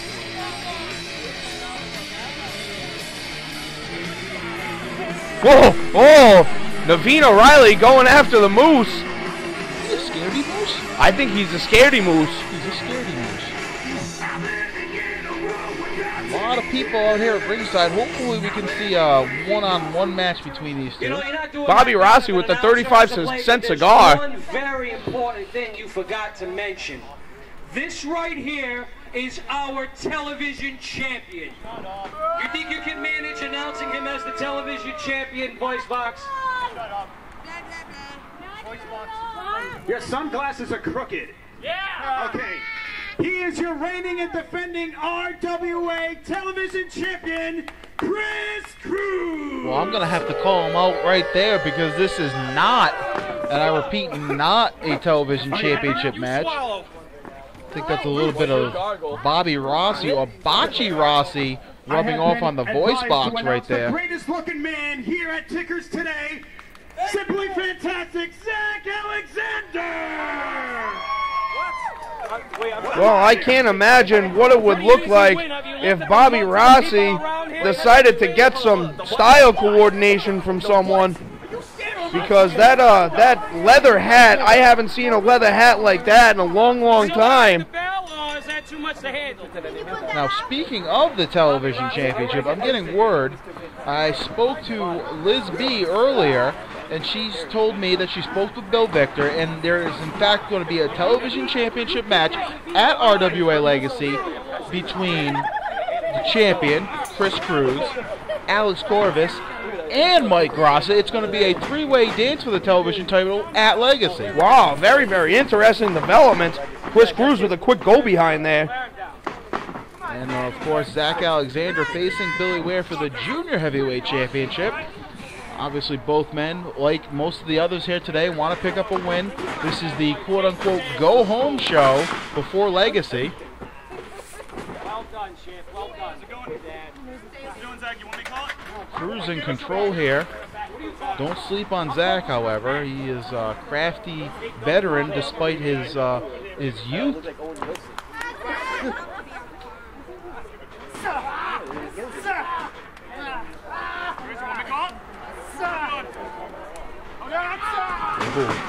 Cruz winding up momentarily taken off his game by Zach, wrenching that arm even further.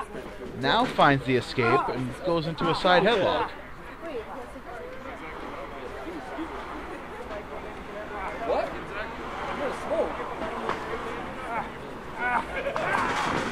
Cruz has it on tight as Zach tried to whip him off the ropes, but no go. Takes him over in a headlock takeover there. Notice the Moose creating some distance from Navina Riley. I do believe he's scared of her. Well, it wouldn't necessarily surprise me. I mean, the Moose hasn't been out of the woods very much. Seeing a female with teeth and shoes on is definitely a different type of thing. Oh, really? Have you spoken with the Moose? I've spoken with the Moose a little bit. I mean, not too frequently because I can't get past them. You know, it's very, very odd.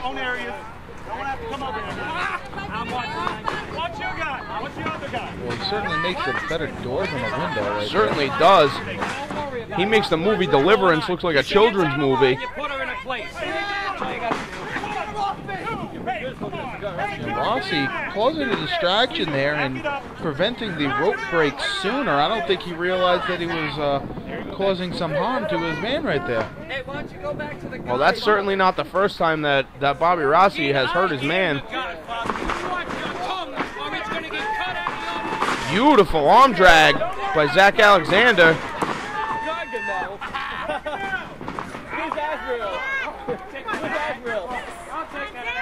What is this? Beautiful chain of moves there. Zach coming out on top and taking the straps down. Could he be diving? No, he thought twice about it. I think he saw Bobby Rossi and whoa. Oh, and Zach Alexander hit the ring apron extremely hard. He thought better of it, but didn't think long enough because still coming out on the losing end.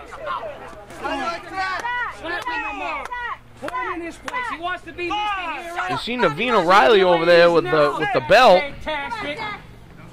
Well, that's a good reason to be afraid of Navina Riley in the first place. Oh, it's better than a broom.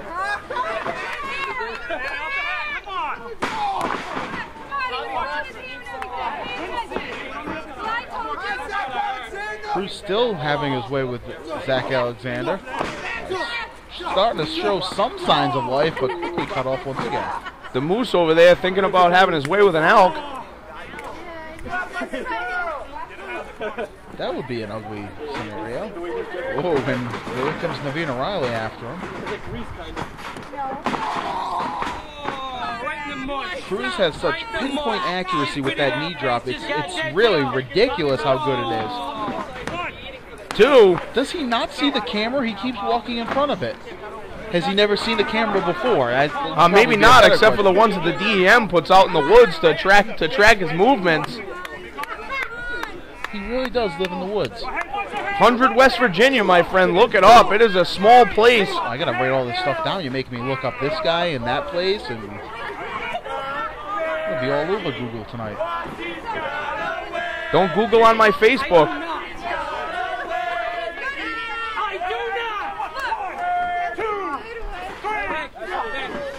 Hip toss reversed by Cruz. And there's another knee drop right on the jawline. He keeps walking in front of the camera. Do you believe this?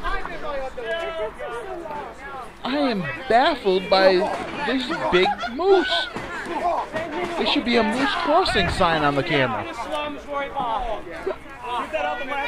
Meanwhile, Zach trying to get back on his feet. Cruz on the attack, relentless. Well, I think the Moose is really trying to stay away from the street. Zach Alexander should do his best to stay away from those chops. I think that the Moose has seen his brethren get hit by cars enough. Some chops now from Zach Alexander. Whoa, up and out he goes. Goes over the hard way. Zach Alexander looking to dive.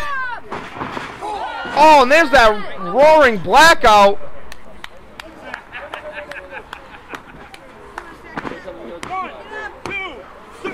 Oh, I thought he had him there. I'm very surprised. I absolutely thought he had him. Maybe he took a little too much time getting into the ring.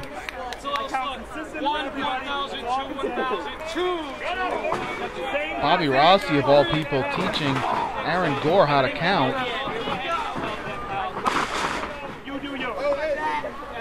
The referee out of position because Bobby Rossi once again had his ear. Well, Bobby Rossi should know how to count. I think he got the 5-finger discount for those glasses.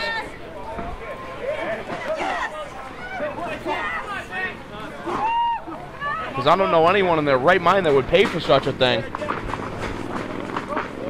Dropkick attempt blocked by Zach Alexander. Steps through. We've seen this modified sharpshooter type submission, and looks like it's not going to work out. Slingshot instead, and a schoolboy. No, now he's going right back to it. Very smart by Zach Alexander. Chris Cruz hooking the ankle there and dragging him to the ground. Well scouted. He didn't get to be the television champion by chance. Very, very nice. Chris Cruz mocking his old surfer persona. Adding a little bit of a twist to it with that senton.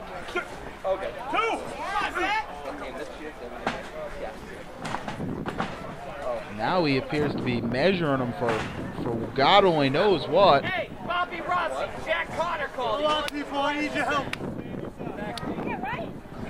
What's he going for here? Might be looking for that pipeline gutbuster. Gets rolled up. 2. Goes for another roaring elbow. Chris Cruz hits the arm drag. And there it is, the blackout roaring elbow. 2. Only a 2. That's the second time he's hit it. Zach showing the heart of a champion.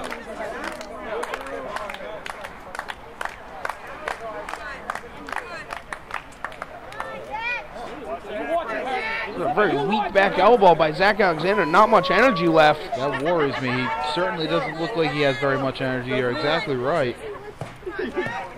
The Moose showing his back to the camera again.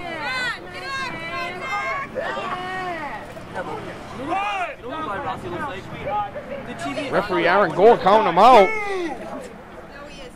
This could be it. No, I guess from our vantage point, it looked like it may have dropped, but Aaron Gore, final say, says no. And that was short-lived. Pull him down by his pretty little locks. Matter of fact, rip him out of his head, will you? It's time to go up. It's time? It's time to what? It's Vader time? No, it's time to go up. I know he's done a 450 splash in the past, but he doesn't even get the chance. Zach Alexander throwing some feeble punches in the corner. Would you look at the haircut on Bobby Rossi, too? Second consecutive show. You would think that he would have the sides cut. Hurricane Rana off the top. Both men down, and Bobby Rossi looks to be panicking on the outside. Bobby Rossi is always looking panicked. He may need a Xanax. Now watch out, he's very close to Rossi, and as I predicted. Get off there! Let go! Hey, come on! Come on! Hey, watch it! Uh-oh. And the chase is on.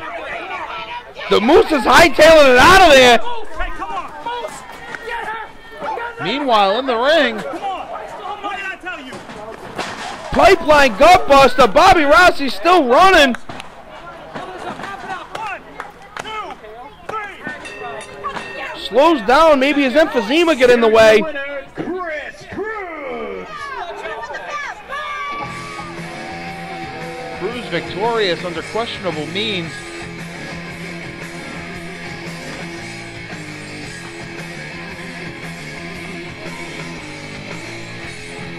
Navina Riley slowly in the check on Zach Alexander. She's going to have to be careful here. I know she's got that belt and all, but it would be a 3-on-1 attack, and I don't like her chances.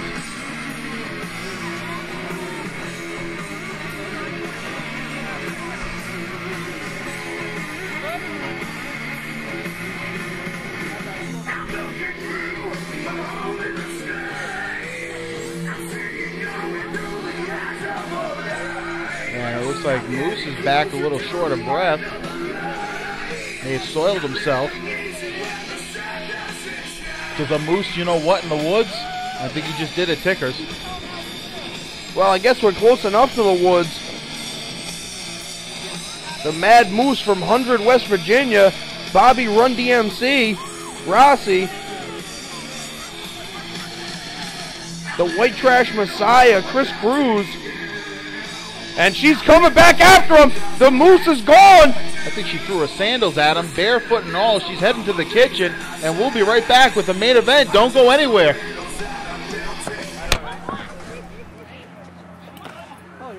Ladies and gentlemen, this match is set for one fall. It is a tag team matchup and also your main event for the day.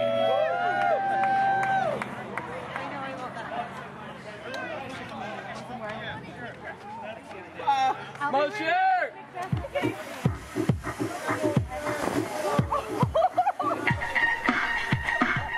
As our ring announcer, the voice box, just said, it is in fact a tag team matchup. That is our main event. But here's the interesting situation. Both Revelation and Mike Montero will be picking their partners for this evening. Well, the interesting thing is who are their partners going to be? We've heard no word of who the partners are going to be. Whoa, that is certainly a disgusted look, and well, that could be reason for it. Leonardo Chambers, again, some say riding the coattails of the Revelation Chris Sterling.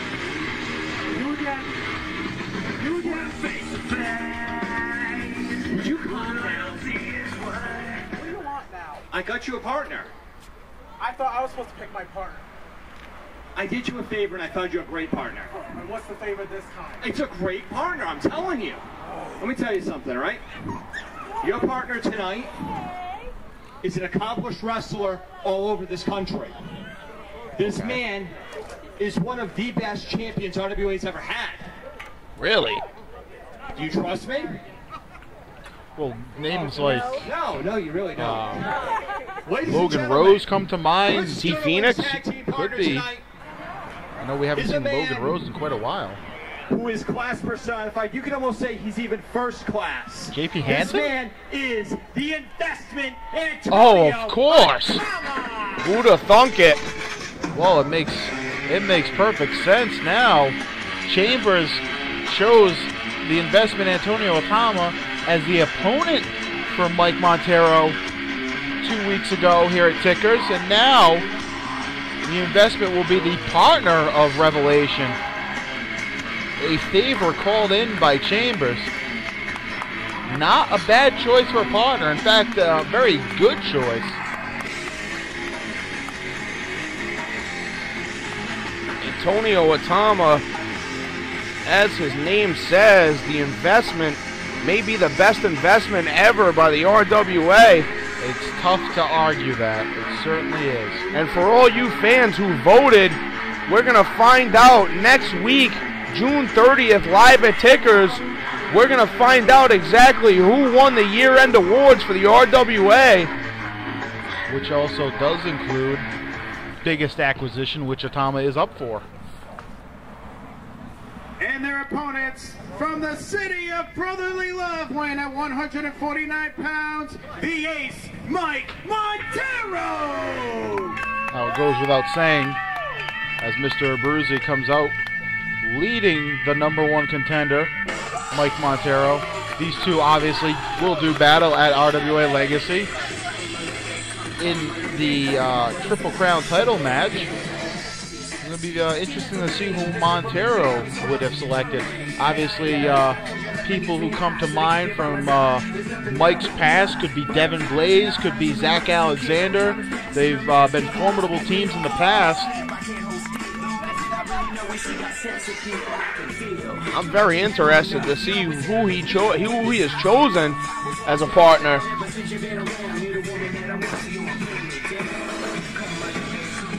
Maybe with the Mr. Abruzzi, it could be one of the Abruzzis. So you think you're pretty slick, huh? What are you talking about?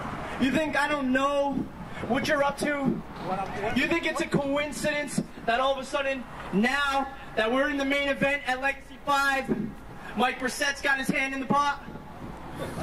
Making some strong accusations here. So, you think whatever you want, Mike. You think that I don't know what's going on? You think I don't know that because you have Antonio Atama that the three of you are in some kind of cahoots? I don't even like him. That's all right, because I got something for you, and I got something for him. Okay. Because my partner, well, let's face it, I can't deny it. He's probably the most beautiful man in the RWA, because let's see, my tag team partner is Jimmy Gaga. Well now.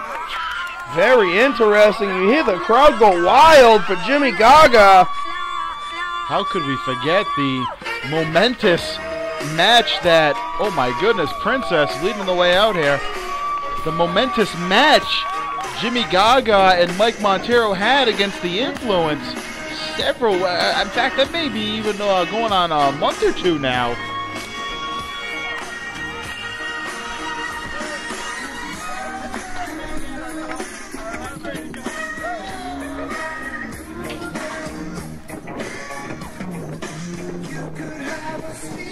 This crowd has come alive here at Tickers.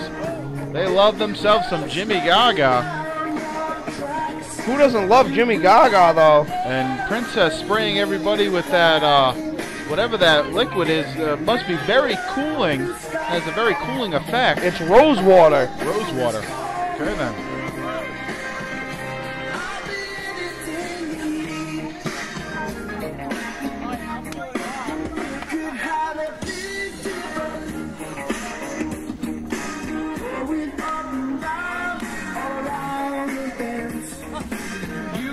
Did Fred Flintstone have a garage sale?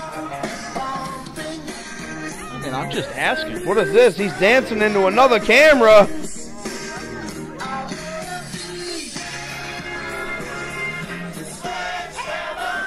Many of the fans at ringside with their own camera trying to catch a glimpse of this hot RWA action here today.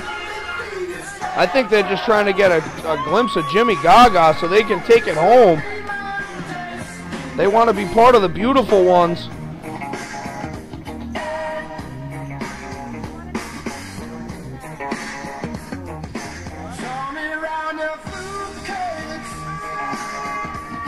It was Jimmy Gaga who ended the undefeated streak in FSW, Full Spectrum Wrestling, of the investment Antonio Atama. At the beginning of the month, actually, at Mount Pleasant High School. A little help from Jose Perez. And even Revelations in the background. Getting down with the sledgehammer.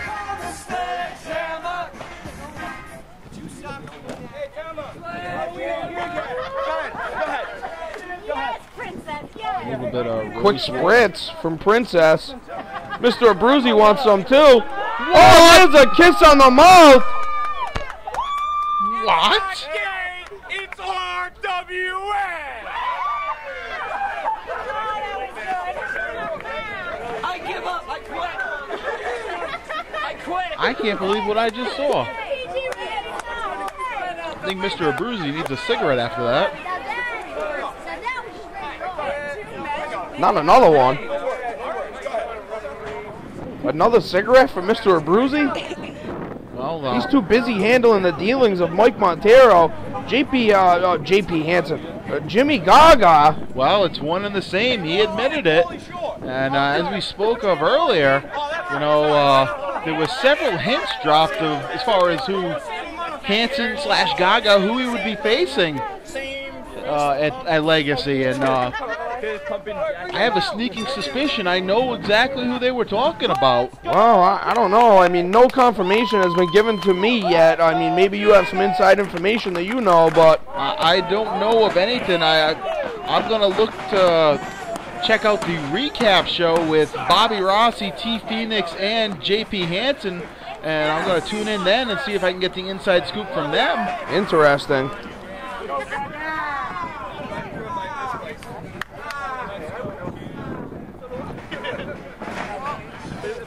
Some good technical wrestling here. As one would expect to see from these two.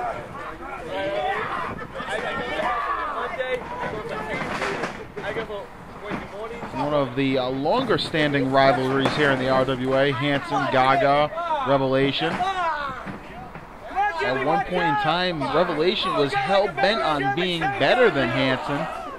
And some could argue being Triple Crown champion right now has succeeded in his mission. It'll take nothing away from Hansen / Gaga. Let's just call him Gaga for the sake of confusion. There's a front face lock that Gaga applies on Revelation. Chris Sterling trying to fight out of it. Gaga trying to clamp it in. Gets his feet taken out from underneath him. Revelation goes and applies a heel hook. So Gaga, he rolled through that there. He did his best to try to escape. I would suggest if he stayed on his stomach, that would have been all over. That may have been the end of the match if Gaga stayed on his stomach, but he didn't. Gaga now pointing to his corner, pointing to Revelation's corner as well. They're each going to make tags here. Very interesting. Well, Revelation looks a little... Looked like Revelation wanted to stay in there and maybe hook it up with Montero. Possibly wear him down and better his chances at Legacy in 2 weeks. Oh yeah, definitely. The investment gets in there under his terms. And this is a bit of a rematch from 2 weeks ago. Again, where I said Leonardo Chambers shows the investment as Mike Montero's opponent.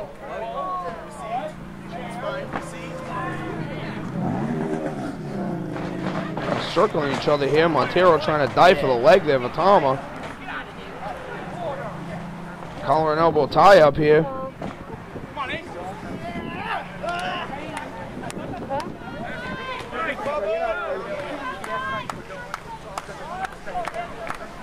Gaga trying to get the crowd behind Montero.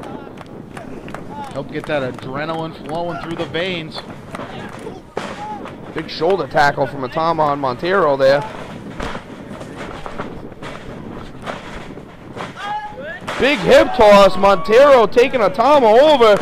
Big arm drag. Holds on to the arm. Very nice.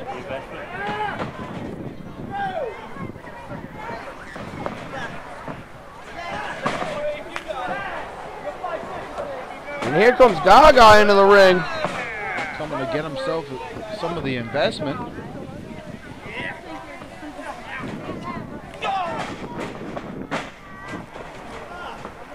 I'll tell you what, Mike, I don't mind seeing these guys mixing it up time and time again.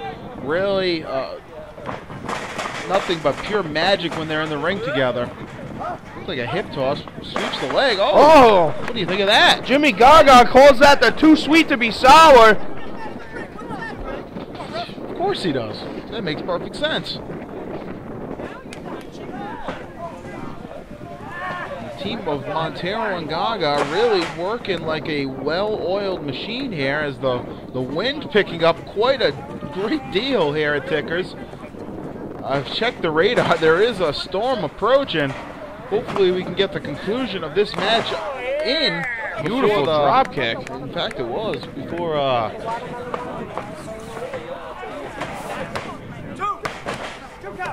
Wait, 2 count there.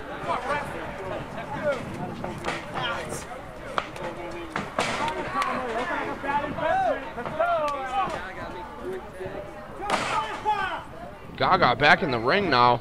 Quick tags in and out with these guys. They're both no stranger to tag team wrestling, which probably is the reason, number one reason, why they are so great together. You know, make no mistake about it, I wish Montero the best as far as his championship match with Revelation, but should the stars align in the right order, in the right fashion, I would not mind seeing the team of Gaga and Montero make a claim for the tag team championship here in the RWA. I think they made A little bit of Hanson of old right there showing through.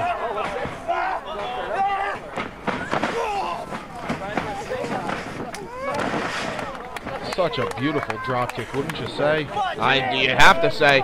Probably the most beautiful drop kick in all of wrestling.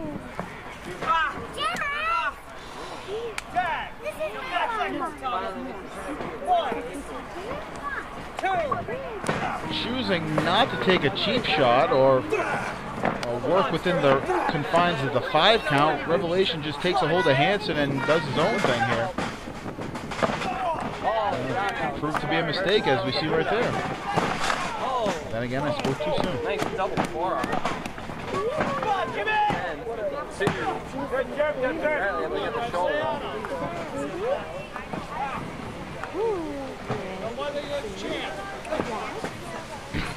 Revelation goes for the suplex.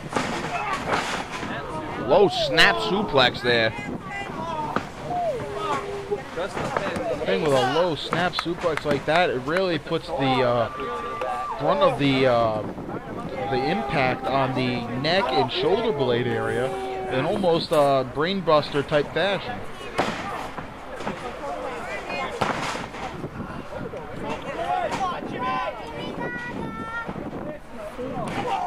Stomp on the chest.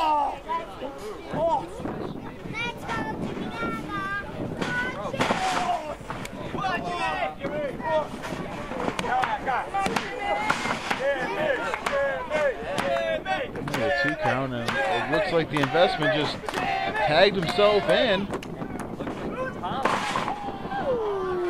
Perhaps if you want something done right, do it yourself approach. Not that Revelation was having a bad showing in there.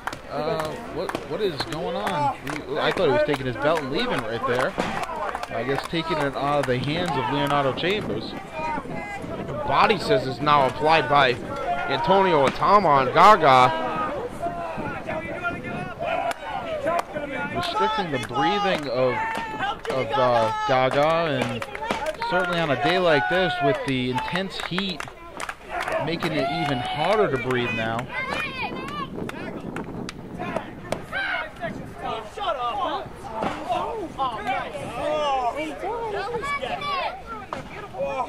Now you're a real fighting champion to stop somebody in the face.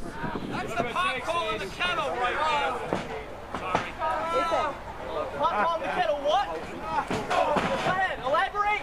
I can't. Yeah, that's what I thought. Come on, Gaga. Come on, Gaga. I said sorry.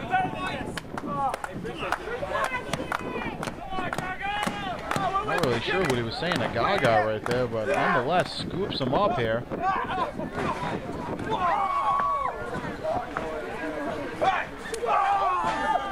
Whoa! Big time Hanson-like clothesline. Chris Sterling to the outside of the ring there, up and over the top rope. Leonardo Chambers out to help him out.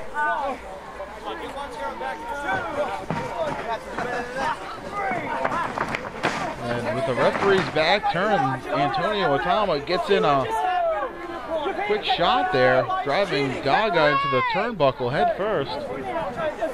Gaga was laid out, just using all of the energy that he had left to clothesline Chris Sterling. Well, he may have hurt his knee on the way out there. He's certainly limping a great deal. I don't know if Gaga is aware of it.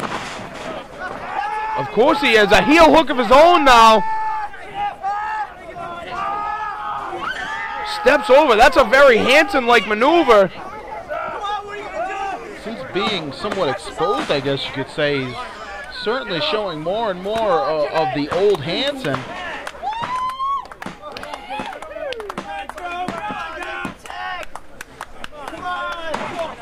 You gotta wonder, did what Key Phoenix say, what he say get to him?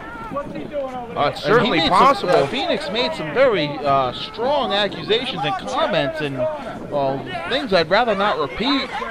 But I mean, if you saw it, you are aware of what I'm talking about. If you didn't, check out the RWA recap show during the commercial breaks. Everybody's got it over you.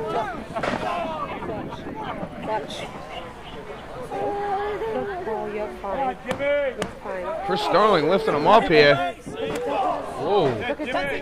Big time right hands. Back and forth.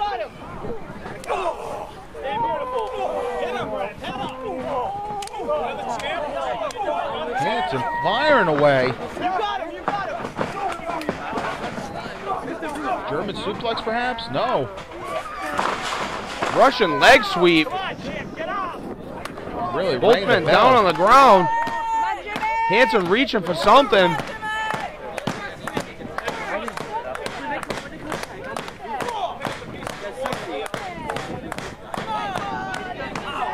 Both men in desperate need of a tag. Will we see it here? I don't know how much Revelation wants Atama's help or how willing Atama is to help.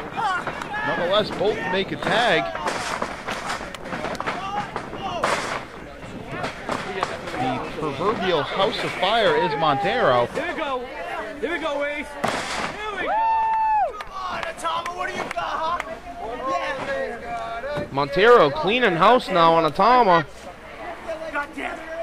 Turns his attention to Chris Sterling for a second. Not the smartest idea.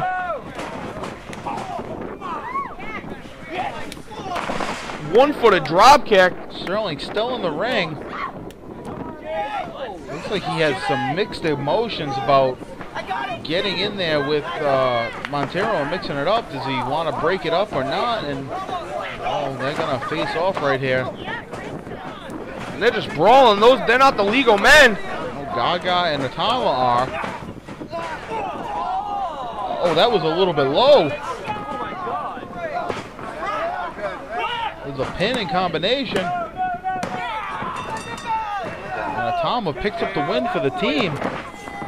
Meanwhile, these two guys are still going at it.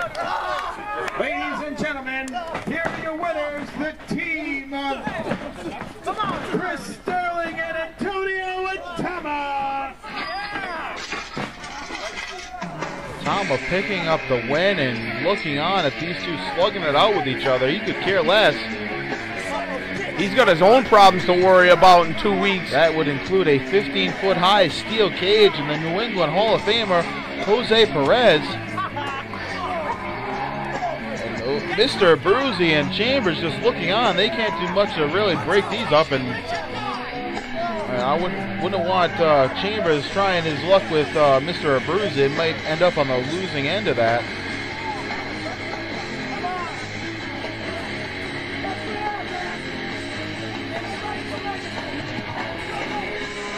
Chambers holding back Revelation. These guys are going to have to save it for one another 2 weeks from now. Oh, no, he faked him out there. We need some more help out here. They need to do something about this. Bill Victor has just arrived on the scene. Getting here just a little bit late. Attending to personal business and RWA business alike. See Vincenzo Abruzzi slide in to check on Gaga.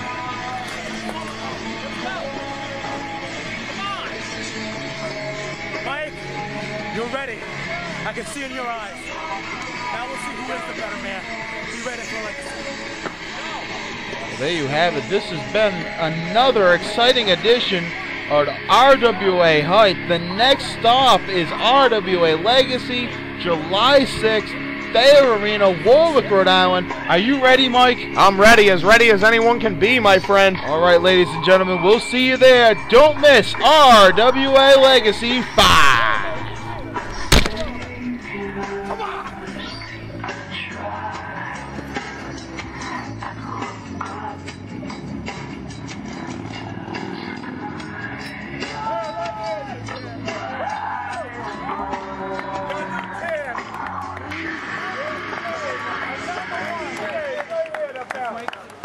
Yeah. Now we're gonna break it down. Oh yeah. Come on! Coming home with me. At Legacy 5, I will become the RWA Triple Crown Champion.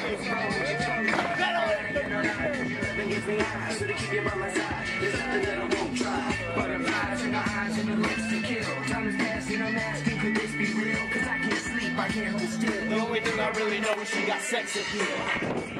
Too much is never enough. You always had to lift me up when these times get tough. Ever since you been around, you're the woman that I want, so you won't let me down. Come by the day, come by the day. You're my brother's side. Thank you. No, not a problem. Hey, I told you.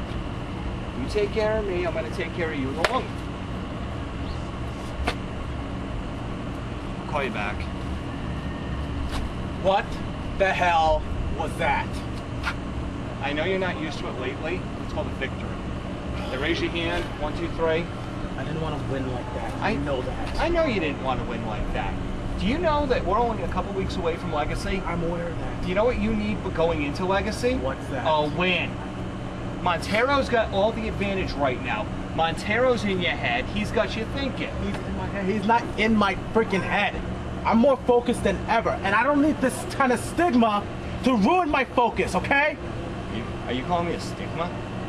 Are you calling me a stigma? It looks like it. He is in your head. He really is.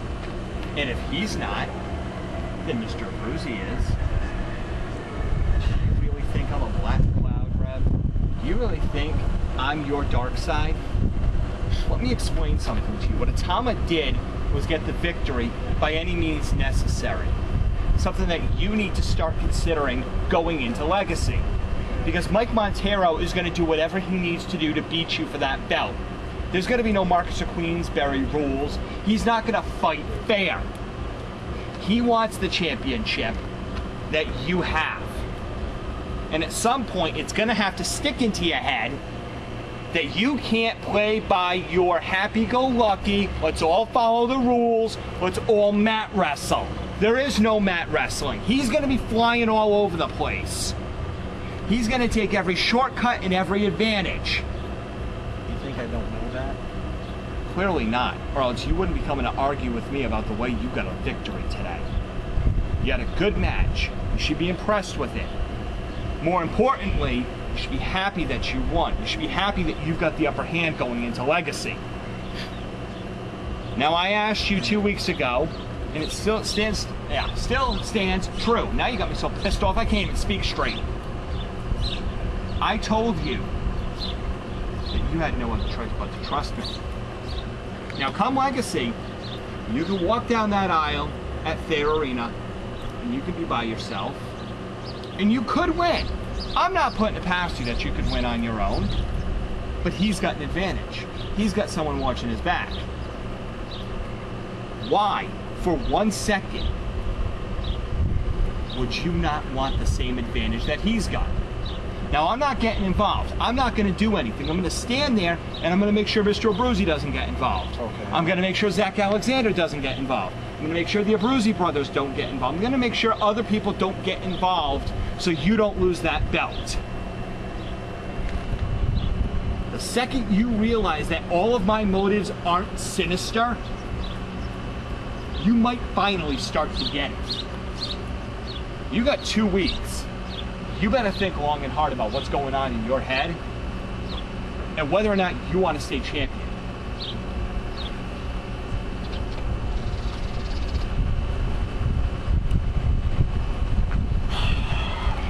Wait.